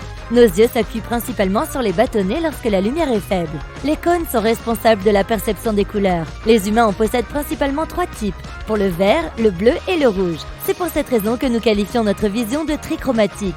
La plupart des humains voient 3 couleurs primaires ainsi que leurs combinaisons colorées. Les grands singes ont aussi ce type de vision. Mais la plupart des mammifères qui vivent sur Terre, y compris les chats, les chevaux, les cerfs et les chiens, ont une vision dichromatique des couleurs. Les rétines de leurs yeux possèdent des cônes pour 2 couleurs seulement, le vert et le bleu. Lorsque les humains obtiennent des informations uniquement à partir de leurs cônes vert et bleu, ils sont considérés comme daltoniens, puisqu'ils ne peuvent pas, par exemple, faire la différence entre les nuances de vert et de rouge. Cette situation est similaire chez les mammifères terrestres. Les cerfs sont sûrement la proie des tigres bien plus souvent que les humains, et ils ne voient pas les tigres en orange, mais en vert. Des tigres verts seraient sans doute plus difficiles à repérer, ce qui signifierait plus de viande pour les tigres. Mais l'évolution a quand même décidé d'opter pour l'orange, car il est tout simplement plus facile de produire une telle couleur. Le seul mammifère vert est un paresseux, mais sa fourrure n'est pas naturellement verte. C'est à cause de l'algue qui y pousse. Et on te rappelle qu'ils peuvent retenir leur souffle pendant 40 minutes. L'eau autour des pôles peut devenir très froide pendant certaines périodes de l'année. Beaucoup de poissons y vivent, mais quand cela arrive, ils doivent migrer pour survivre. Mais il existe un groupe spécial de poissons, natifs de l'océan austral, près de l'Antarctique. Les températures y varient de moins 2 degrés à 4 degrés Celsius. Techniquement, c'est en dessous de zéro, mais le sel de l'eau de mer l'empêche de geler. Ces poissons peuvent survivre parce qu'ils possèdent une caractéristique spéciale appelée glycoprotéine. Il les aide à rester chez eux, car elle agit comme une sorte d'antigel naturel. C'est une protéine qui empêche les cristaux de glace de se former dans leur sang et l'aide à continuer de circuler normalement. T'es-tu déjà demandé comment les minuscules animaux comme les fourmis respiraient? Essaye d'ouvrir ta bouche et ta gorge, mais en même temps, tiens ta poitrine et ton diaphragme immobiles. Le diaphragme est une structure musculaire qui sépare les cavités thoraciques et abdominales chez tous les mammifères. Il se dilate normalement lorsque tu respires. Si tu fais cela, tu ne peux pas retenir ta respiration, car l'oxygène trouvera toujours le moyen d'entrer dans tes poumons, du moins suffisamment pour répondre aux demandes de ton corps. Mais en général, quand tu respires, le diaphragme pompe activement l'air dans ton corps et hors de lui. Pour survivre sans que le diaphragme le fasse, il te faudrait avoir plus d'une gorge et encore beaucoup plus petit. Les fourmis ont 9 ou 10 paires d'ouvertures le long des côtés de leur petit corps. On les appelle des spiracles, et chacun est relié à une série de tubes ramifiés. C'est un système similaire aux poumons humains. Leur sang ne transporte pas l'oxygène de ces tubes vers le reste de leur corps. Au lieu de cela, les tubes diffusent cet oxygène. Les terminaisons de ces branches touchent directement les membranes de leurs cellules. Cela ne peut fonctionner que chez les animaux vraiment petits. Lorsque le corps est plus grand que 2 cm, ces tubes sont trop longs et ne peuvent pas diffuser l'air assez rapidement. Il y a plusieurs raisons pour lesquelles les girafes ont un long cou, qui, soit dit en passant, peut atteindre une longueur de 2,50 m. À première vue, il semble que l'évolution les ait pourvues de ce cou pour atteindre les feuilles les plus tendres des arbres. C'est un accès exclusif dont les autres animaux ne peuvent que rêver, et les girafes n'ont pas à se battre pour les meilleures feuilles. Mais avec le temps, les chercheurs ont réalisé que ce n'était pas la seule raison. Ils pensent aussi que le cou pourrait être un élément important lorsque les girafes mâles se lancent dans des combats. De la même façon que les antilopes mâles utilisent leurs dents ou que les cerfs utilisent leur bois. Plus le cou est épais, plus les chances de gagner le combat sont grandes. Certains insectes jouent à l'opossum lorsqu'il y a un prédateur à proximité. Par exemple, lors d'une expérience, des scientifiques ont observé un fourmillon à l'état larvaire. Il a été capable de faire le mort pendant 61 minutes. En quoi cela peut-il être utile? Eh bien, mettons que tu sois dans un jardin où tu vois un tas de buissons identiques avec des fruits. Tu vas vers le premier buisson et tu commences à cueillir et à manger les fruits. Miam, c'est si simple! Et tu le fais relativement vite. Mais au fur et à mesure que tu dépouilles ce buisson, tu as de plus en plus de mal à trouver d'autres fruits. Et c'est un peu irritant car cela prend beaucoup plus de temps qu'au début. Tu dois donc maintenant décider si tu dois rester là et essayer d'en trouver plus ou simplement passer à un autre buisson pour que tout soit à nouveau facile et rapide. En supposant que tu sois le prédateur et que les prédateurs soient gourmands, tu chercheras simplement à manger le plus de fruits possible en un minimum de temps. Cela signifie que tu vas passer à un autre buisson et cueillir les fruits qui s'y trouvent, puis passer au suivant et ainsi de suite. Les chercheurs expliquent la même logique lorsqu'il s'agit d'oiseaux et de larves de fourmillons. Il semblerait que les insectes fassent perdre du temps aux prédateurs lorsqu'ils font le mort, ce qui a un impact important sur la façon dont les choses se passent ensuite. De cette façon, ils encouragent le prédateur à chercher de la nourriture ailleurs, car le prédateur n'a pas autant de temps à perdre. Donc faire semblant d'être mort est en fait un bon moyen de rester en vie. Selon l'espèce, les jeunes oiseaux passent de 10 à 30 jours dans leurs œufs. Il n'y a pas d'air à l'intérieur, mais la nature a créé un mécanisme parfait pour qu'ils puissent respirer. Pendant qu'un oisillon se développe à l'intérieur de l'œuf, une sorte de structure creuse en forme de sac se développe à partir de l'intestin. C'est comme une petite poche qui fusionne avec une deuxième membrane qui entoure l'embryon. Ensemble, ils forment un type de membrane spéciale. Ainsi, une extrémité est attachée à l'embryon, tandis que l'autre est proche de la surface intérieure de la coquille de l'œuf. Cette membrane spéciale agit comme un tissu pulmonaire et relie le monde extérieur au système circulaire de l'oisillon. La plupart des animaux ont des yeux, mais certaines espèces en requièrent davantage. Par exemple, certains reptiles, amphibiens et poissons ont un troisième œil sur le dessus de la tête. Ce n'est pas quelque chose qui améliore beaucoup leur vue, mais cela les aide simplement à se repérer grâce à la lumière du soleil et à réguler leur température corporelle. De nombreux invertébrés ont plus de 2 yeux. La plupart des araignées en ont 8, car de cette façon, elles peuvent repérer leur proie plus facilement. Les dents des écureuils ne cessent de pousser, mais les animaux les usent en rongeant des noix et d'autres aliments durs. L'avant des dents des rongeurs est en fait orange. C'est parce qu'elles sont recouvertes d'un émail spécial et résistant. Je parie que tu es content de ne pas avoir à t'occuper de ça. Certaines espèces d'oiseaux n'ont pas peur de grignoter des piments forts. C'est parce qu'ils ne peuvent pas sentir le piquant. Les piments brûlent ta bouche parce qu'ils contiennent un produit chimique spécial, la capsaïcine. Mais les oiseaux n'ont pas les papilles gustatives nécessaires pour en ressentir les effets. La corne du rhinocéros est faite de poils, ou du moins de la même protéine que celle qui compose tes cheveux et tes ongles. Cette protéine s'appelle la kératine. Une telle corne est assez unique, puisque d'autres animaux ont des cornes avec un centre osseux. Le pivert peut picorer le bois 20 fois par seconde. Ce rythme est presque trop élevé pour que l'œil humain puisse le remarquer. Combien de bois un pivert picoterait-il si un pivert pouvait picorer du bois ? Le nombre de coups de bec atteint souvent un total de 8 000 à 12 000 par jour. L'étoile de mer a des yeux, un à l'extrémité de chacun de ses bras. Ces yeux sont des groupes de cellules sensibles à la lumière. Les grenouilles n'ont pas besoin de boire d'eau. C'est leur peau qui leur permet de s'hydrater en absorbant l'eau tout en leur fournissant l'oxygène nécessaire à leur respiration. Cela pourrait faire gagner du temps. La plupart des espèces de chenilles ont environ 4000 muscles dans leur corps et près de 250 d'entre eux sont dans la tête seule. Les spirobranches arbres de Noël sont beaucoup plus beaux que tu peux l'imaginer. Mais même si ces petits sapins ont l'air superbes, les 2/3 du corps du ver sont cachés dans un tube de carbonate de calcium.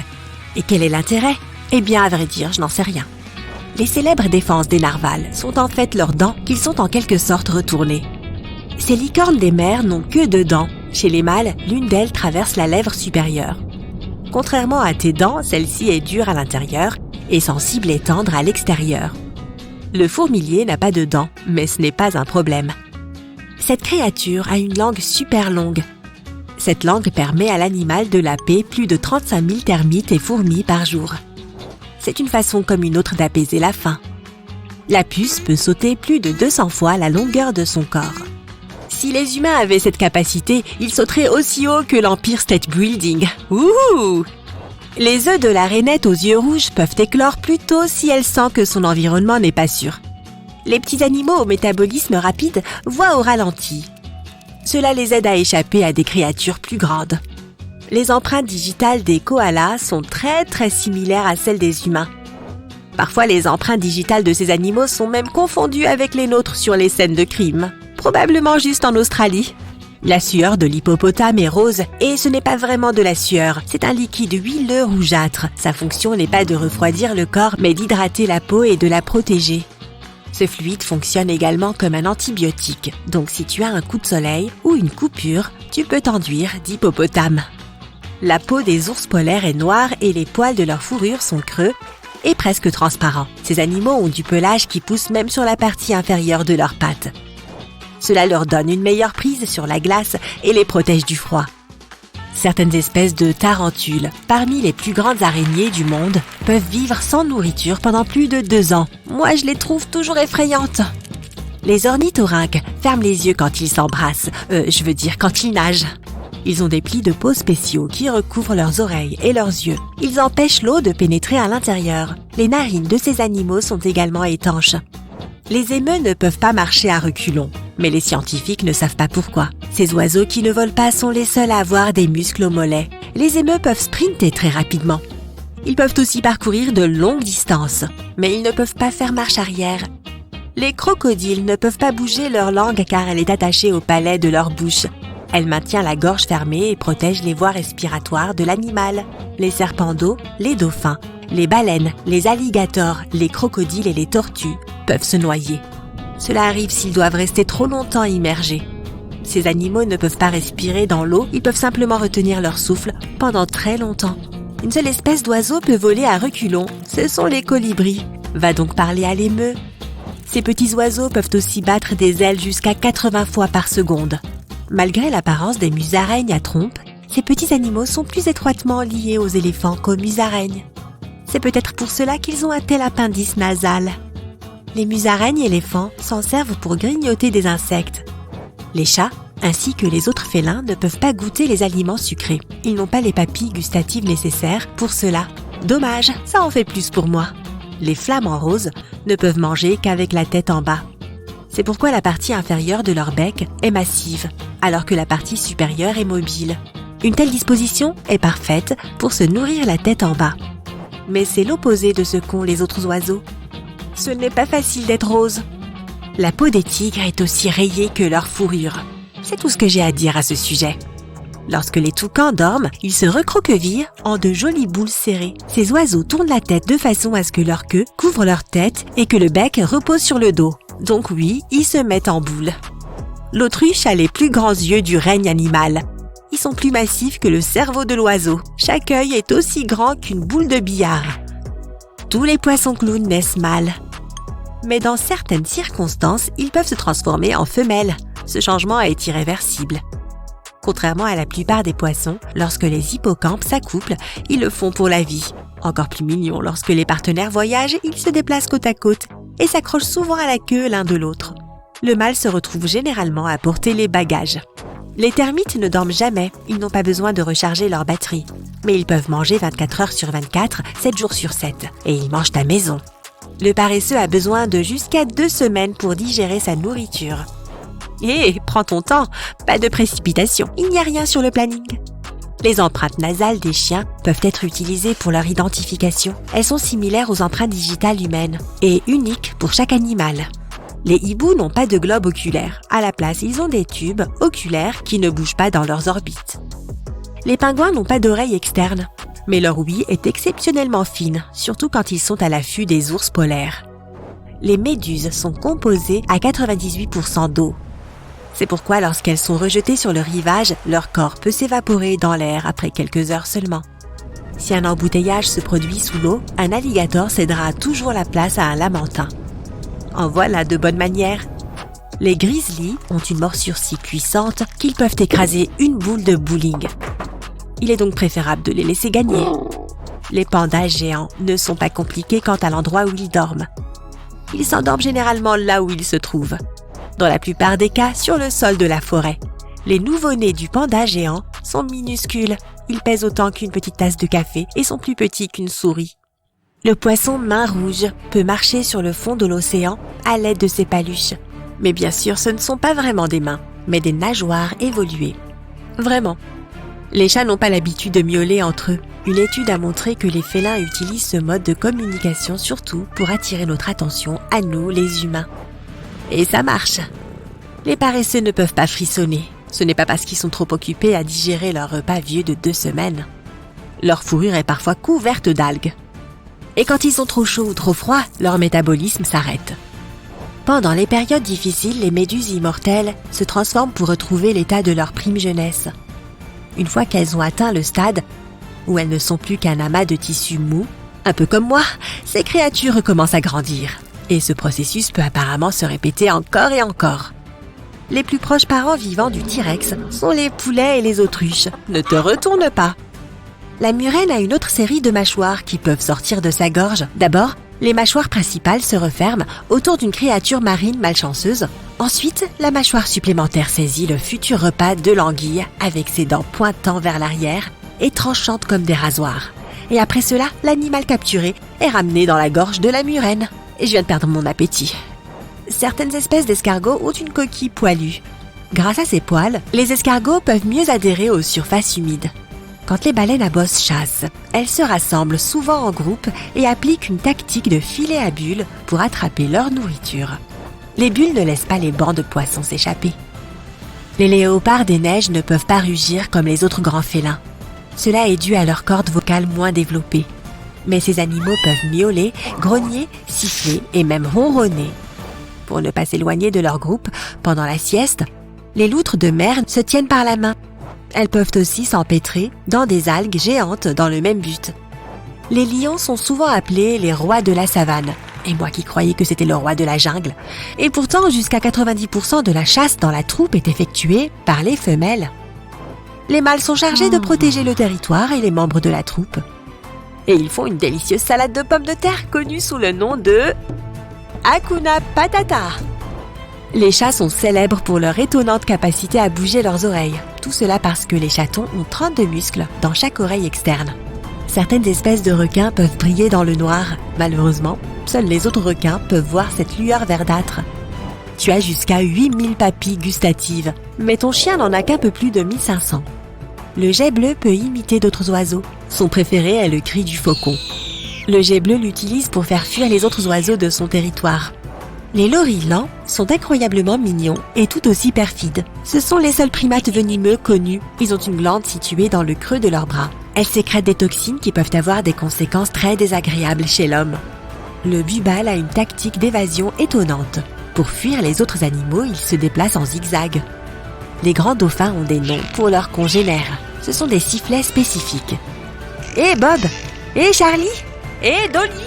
Salut les gars et merci pour le poisson! Les girafes ont une longue langue noire. Les scientifiques supposent que cette couleur pourrait protéger la langue des coups de soleil. Eh bien, c'est tout ce que j'ai pour aujourd'hui. À bientôt! Psst, cours! Vraiment! Ce n'est pas sûr dehors. Il y a un tigre à dents de sabre qui rôde. Tu devrais faire attention. Qu'est-ce que tu fais? Ne regarde pas. Ok, juste un petit coup d'œil. Comment c'est possible, tu te demandes? C'est parce que tu es dans la réalité virtuelle, bien sûr.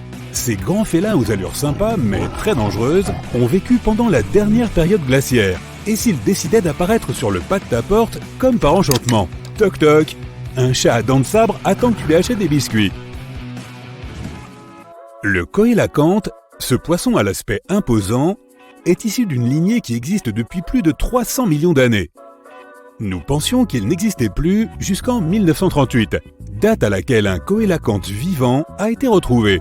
Depuis lors, ils errent dans les eaux de la côte est de l'Afrique et dans les eaux de Sulawesi en Indonésie. Mec, je ne voudrais pas aller nager et rencontrer un de ces gars-là face à face. Leur mâchoire a une articulation intracrânienne, ce qui signifie que leur bouche s'ouvre beaucoup. C'est pour qu'ils puissent manger de grosses proies, comme moi. C'est pas bon. Ils sont énormes aussi. Imagine un poisson qui est aussi long que toi et qui pèse autant qu'un humain ordinaire. On pensait que le takae, un oiseau incapable de voler, avait disparu en 1898. Ils sont très beaux, petits et multicolores. Habituellement, pas plus haut que ton genou. Mais imagine ça, tu es en train de faire une randonnée dans les montagnes Murchison, tu regardes autour de toi et tu aperçois l'oiseau que tu croyais disparu. Mais ils sont là, plus heureux que jamais, en train de survivre et de se rafraîchir. Une colonie entière de takae a en effet été trouvée 50 ans seulement après qu'ils aient été déclarés éteints. Bon travail, petits oiseaux! Un chien qui chante, tu en as déjà entendu parler? Riley chante parfois quand il s'ennuie ou qu'il a faim, mais ceux-là sont de vrais artistes. Les chiens chanteurs de Nouvelle-Guinée. Ils ont été récemment découverts à l'état sauvage pour la première fois en 50 ans. Pourtant, ils n'ont jamais été complètement éteints au départ. Les Néo-Guinéens se sont assurés qu'ils soient en sécurité à côté d'eux. Mais à l'état sauvage, très rare et difficile à apercevoir. Regarde, en voilà un! Les chiens chanteurs de Nouvelle-Guinée sont appelés ainsi en raison de leur célèbre chant aigu. Ils chantent aussi parfois ensemble. Une sorte de chorale de chiens où ils hurlent tous ensemble. Je parie qu'ils chantent mieux que moi sous la douche. Pas très loin d'ici, nous avons des chauves-souris. Mais celles-ci sont un peu différentes. Tu vois, leurs oreilles sont énormes. Je suppose que c'est pour ça qu'on les appelle les chauves-souris à grandes oreilles de Nouvelle-Guinée. Malin! L'espèce a été retrouvée quand l'une d'entre elles a été accidentellement prise dans un piège à chauve-souris. Jusque-là, je suppose qu'elles jouaient à cache-cache avec nous, car jusqu'en 1890, on les croyait disparues. Elles ne sont toujours pas hors de la zone de danger à cause de la perte d'habitat. Imagine que tu découvres un fossile d'une espèce que tu croyais éteinte depuis longtemps, et que 2 ans plus tard, tu trouves un groupe entier vivant de cette espèce. C'est exactement ce qui s'est passé en 1977 avec le crapaud accoucheur de Majorque. Il est d'une couleur brunâtre, avec des taches plus foncées sur sa peau. En dehors de cela, c'est juste un petit crapaud avec des yeux globuleux. Le groupe de crapauds vivants a été trouvé près de l'endroit où se trouvait le fossile, sur l'île de Majorque. Il n'en reste pas beaucoup, environ 500 en fait, et à l'heure actuelle, ils sont déclarés vulnérables par l'Union internationale pour la conservation de la nature. Es-tu un fan de tortues? Tu le seras quand tu jetteras un coup d'œil à cette énorme beauté. Elle s'appelle Tortue des Galapagos de l'île Fernandina. Elle n'avait pas été vue depuis 1906, mais le 17 février 2019, nous avons enfin pu regarder l'une de ces magnifiques créatures. Elle est probablement dehors avec quelques-uns de ses compagnons en ce moment, mais elle ne se laisse pas voir non plus. Nous savons seulement qu'elles existent parce qu'il y a quelques traces et odeurs. Voici une autre grenouille, la grenouille marsupiale cornue. On la trouve en Équateur dans la forêt de Choco, pour être plus précis. On les appelle ainsi à cause de leurs cornes distinctes juste au-dessus de leurs yeux. Tu connais la poche que les kangourous utilisent pour porter leur progéniture? Eh bien la grenouille marsupiale à cornes femelle en a aussi une, sauf qu'elle est sur le dos et qu'elle agit comme une sorte de sac à dos. Elles développent leurs embryons à cet endroit et lorsqu'ils sont prêts à sortir, ils éclosent comme des bébés complets, contrairement aux grenouilles ordinaires qui commencent comme des têtards. Un autre crapaud, le crapaud de la nuit étoilée ou crapaud arlequin. Ils sont noirs et couverts d'une multitude de taches blanches. Perdu pendant 30 ans, il a été découvert en 2019. Imagine-les comme des grands gardes du corps de l'eau pour être exact. Oh, c'est un très gros crapaud sur ton écran. Eh bien, pour le peuple Arhuaco, c'est exactement ce qu'ils sont, des gardiens de l'eau. Ils ont aussi leur propre nom à eux, Guna. Ça ressemble à un fromage. Lorsque les scientifiques les ont retrouvés, ils ont rencontré 30 de ces petites créatures, alors qu'ils n'en attendaient qu'une seule au départ. Quelle belle surprise! Voici un tigre pour toi, bien qu'il ne ressemble pas tout à fait à un tigre classique. Il s'agit du tigre de Tasmanie, qui semblait avoir disparu depuis 1936. Sorti de nulle part, on a commencé à l'apercevoir à l'état sauvage il y a tout juste 5 ans, en 2016. Il ressemble en quelque sorte à un chien plus qu'à un tigre ou à un renard peut-être. Il suffit de bien regarder son museau, peut-être même un mélange des deux. Puis, quelques autres ont commencé à apparaître aussi. Et si tu penses en voir un juste devant toi, mais que tu n'es pas sûr, vérifie s'il a des rayures sur le dos. Ils existent bel et bien, mais sont toujours considérés comme éteints par l'UICN. Ok, imagine un cheval qui semble tout droit sorti d'une scène de film. Tout petit, une fourrure magnifique, très bien élevé. Il est petit, mais ce n'est pas un poney. C'est un cheval caspien. Ils ont une histoire intéressante. Ils ont été découverts par Louise Leylin, qui s'est mariée à un aristocrate en 1957. Ayant déménagé à Téhéran, en Iran, elle n'aimait pas trop le comportement des chevaux là-bas. Alors, elle a pris les choses en main. Elle a pris quelques personnes avec elle et elles sont allées à la montagne de la mer Caspienne. Et là, elles ont trouvé 3 de ces magnifiques petits chevaux. C'est comme ça que l'histoire est arrivée. Ensuite, un opossum qui a été trouvé dans un endroit inattendu. Devine où? Tu as 3 options possibles. Caché dans une station de ski, dans l'outback australien ou dans la salle de bain d'un appartement. Laquelle choisis-tu? Tu as 3 secondes. La bonne réponse est une station de ski. Oui, cet opossum s'appelait l'opossum nain des montagnes et il est originaire d'Australie. Jusqu'à présent, il existe 3 populations différentes de ce petit opossum. mais on le croyait éteint jusqu'en 1966. Il y en a moins de 100, et l'UICN les considère comme étant en danger critique d'extinction. Également originaire d'Australie, la perruche nocturne, un plaisir absolu pour les observateurs d'oiseaux. Très beaux et mystérieux, ces petits bonhommes vivent dans des régions très éloignées. Tu peux probablement compter sur les doigts de ta main le nombre de fois où ces oiseaux ont été vus depuis qu'ils ont été retrouvés en 1979. C'est dire à quel point ils sont rares. As-tu déjà vu un tarsier pygmée? Moi non plus. Ce n'est qu'en 2008 que 3 d'entre eux ont été capturés. Les scientifiques ne veulent pas vraiment perdre à nouveau la trace de leur mouvement, alors ils leur ont donné de tout petits colliers. De cette façon, ils peuvent vivre leur vie aussi heureux que jamais et nous saurons qu'ils sont en sécurité. Le dernier dont je veux te parler est le homard des arbres. Mais comme son nom pourrait te faire penser à tort, ce ne sont pas vraiment des homards. Ce sont juste de grosses bestioles noires avec d'énormes pattes. L'histoire de leur extinction est triste. En 1920, un cargo est resté coincé sur l'île Lord Howe et il y avait des rats à bord. Ces rats se sont enfuis du navire et ont couru directement vers la terre ferme. Même si les homards des arbres sont plus gros que la plupart des insectes, ils sont encore relativement petits comparés aux rats. Les pauvres n'avaient aucune chance. Pourtant, en 2004, la vie a repris son cours pour ces créatures distinctes. 2 scientifiques australiens qui se promenaient sur l'île en ont trouvé 24. Tous vivaient sous un seul arbuste. Hey, s'il y a assez d'espace pour tout le monde, ce n'est pas petit, c'est douillet. Conclusion, il vaut mieux être différent qu'éteint, n'est-ce pas? Très bien, tu fais de la plongée sous-marine dans la mer, tu admires les coraux et les poissons de toutes les couleurs qui passent, quand soudain, une ombre énorme apparaît au-dessus de toi. Tu lèves les yeux et tu vois une énorme créature qui s'approche de toi, sa bouche béante prête à t'avaler. Détends-toi, reste tranquille et tout ira bien.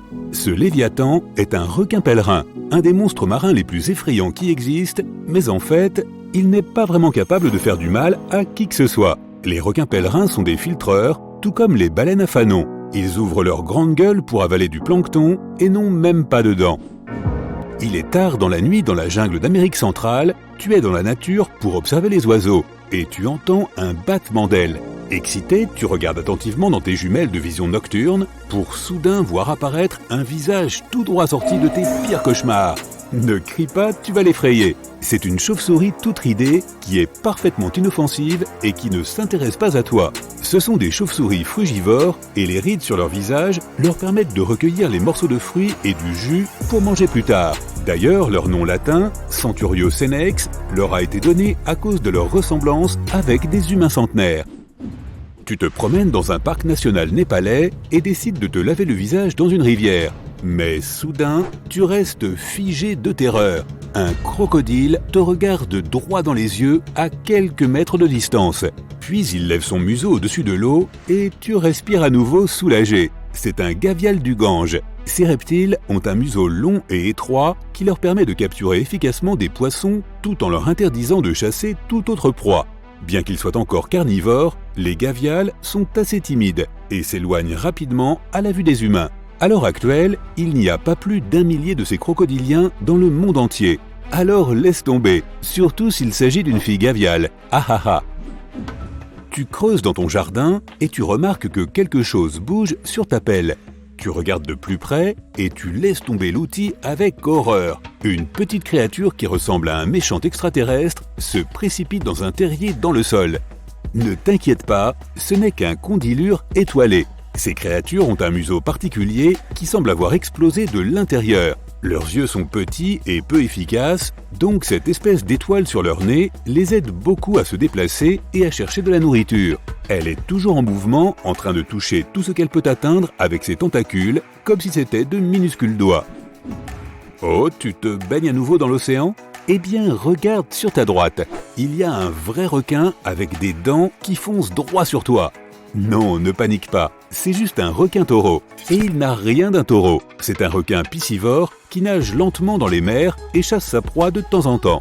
On n'a jamais rapporté d'attaque sur les humains, mais il a toujours des rangées de dents pointues, alors n'essaie pas de le toucher au cas où. Il peut sembler tranquille, mais tu ne voudrais pas qu'il te grignote, n'est-ce pas? Bon, de l'océan au désert, tu es en Australie et tu as envie d'un peu d'eau. Tu vois un endroit où tu peux peut-être en trouver. Alors tu commences à creuser dans le sol et tu tombes sur une créature venue des profondeurs de la terre, toute couverte d'épines. Elle te regarde avec suspicion et s'éloigne en glissant, car ce n'est qu'un diable cornu. Malgré son nom inquiétant, ce lézard est inoffensif pour l'homme. Les bosses en forme de cornes qu'il porte sur la peau servent à le protéger des prédateurs et des oiseaux de proie. Les épines sont dures, mais tant que tu ne les touches pas, tout va bien. Maintenant, si tu es arachnophobe, cela ne te servira pas à grand-chose, mais les frines, que tu peux rencontrer en Amérique du Nord et du Sud, ainsi qu'en Asie et en Afrique, ont plus peur de toi que toi d'elles. Dis-toi bien cela. Ces créatures cauchemardesques n'ont pas de dard et ne mordent même pas lorsqu'elles sont menacées. Le pire qu'elles puissent faire, et seulement si tu les accules, or pourquoi ferais-tu une chose pareille, est de te piquer avec leurs pattes avant, en laissant de minuscules marques de piqûres sur tes doigts. Beaucoup de gens les prennent carrément comme animaux de compagnie, car elles sont très affectueuses envers leurs propriétaires. Ouais. Si jamais tu tombes sur un terrier où il y a une créature chauve avec de grandes dents qui te regarde, ne t'en fais pas et laisse-la tranquille. Les rataupes nus sont les chats sphinx parmi les rongeurs. Ce sont des parents proches des rataupes, mais bon, ils sont nus, et ils sont fascinants en eux-mêmes. Comme ils vivent presque complètement sous terre, ils ont quasiment le sang-froid, mais peuvent vivre à n'importe quelle température extérieure. Et leur peau ridée et flasque ne ressent aucune douleur, de sorte que les dents pointues des autres ne font pas peur aux rataupes nus. Tu es une fois de plus perdu dans la jungle, cette fois-ci à Madagascar. Pauvre de toi, décidément. La nuit est tombée et tu cherches un abri. Mais quand tu penses avoir trouvé un arbre approprié pour construire un refuge, tu restes figé de terreur. Une main noire avec de longs doigts apparaît sur une branche de l'arbre juste au-dessus de toi, avec deux énormes yeux jaunes qui te fixent. Puis tu vois un visage hirsute et tu réalises que ce n'est qu'un lémurien, un aïe-aïe plus précisément. Cette créature est originaire de Madagascar et ne sort que la nuit. Tu as donc de la chance de la voir. Il joue le rôle d'un pivert dans les forêts tropicales. Il frappe sur les troncs d'arbres pour trouver des insectes et utilise ses longs doigts pour atteindre l'intérieur. Fatigué d'avoir peur, tu cherches à revenir à la maison, mais les horreurs ne sont pas encore finies. Un grand serpent rouge et blanc se dresse sur ton chemin. Il siffle et attend que tu bouges. Tu sais que c'est un serpent corail, une espèce venimeuse très dangereuse. Tu t'arrêtes et ce n'est que lorsqu'il s'éloigne enfin en glissant que tu réalises qu'il s'agissait en fait d'un serpent laitier de l'Est. Ils imitent souvent les serpents venimeux, pas seulement les serpents corail, pour se protéger des prédateurs. Cependant, si tu n'es pas un expert en serpents, il est toujours préférable de rester à l'écart. Bon, cette créature va s'inviter dans tes rêves les plus sombres, un mille-pattes géant africain. Il est grand, noir, brillant et il a des centaines de petites pattes pour ramper. Et pourtant, s'il avait des grands yeux ronds, il pourrait même être plutôt mignon. C'est peut-être pour cela que tant de gens les gardent comme animaux de compagnie. Ça, et parce qu'ils vivent généralement jusqu'à 10 ans. Les mille-pattes géants ne peuvent pas vraiment mordre. Leur seule défense est de se recroqueviller en une boule dure et de sécréter un liquide irritant pour les pores de sa peau. Si tu oses le toucher, ne te frotte pas les yeux ou le nez par la suite. C'est assez désagréable.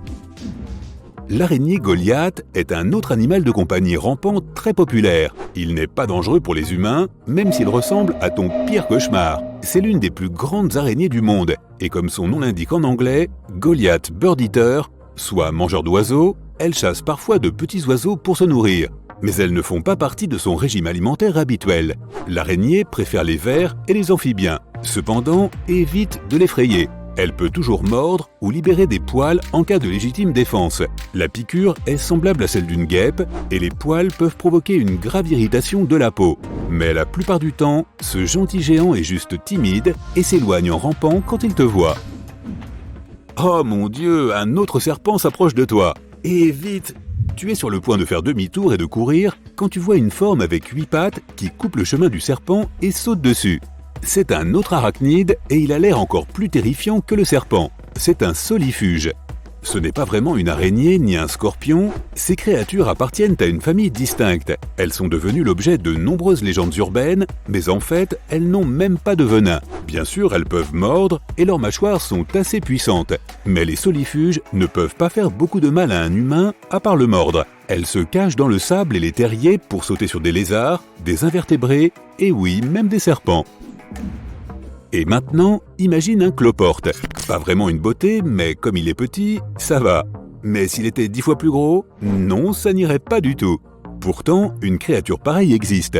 C'est un batynome géant. Heureusement, il se tapit dans des eaux profondes, sombres et froides, donc il n'apparaît jamais dans ton jardin. Les bathynomes géants atteignent une taille pareille à cause de ce qu'on appelle le gigantisme des profondeurs. Les créatures des profondeurs doivent supporter une grande pression de l'eau, des températures extrêmement froides et peu de nourriture, ce qui ralentit leur métabolisme. Les isopodes ne se déplacent pas beaucoup, et le plus souvent, ils attendent qu'un petit insecte ou un crustacé rampe à leur portée pour qu'ils puissent le croquer. Et même si vu d'en bas, il ressemble à une créature horrible avec une quantité de pattes, il ne peut pas te faire de mal, même s'il le voulait. Il suffit de le caresser. Vas-y,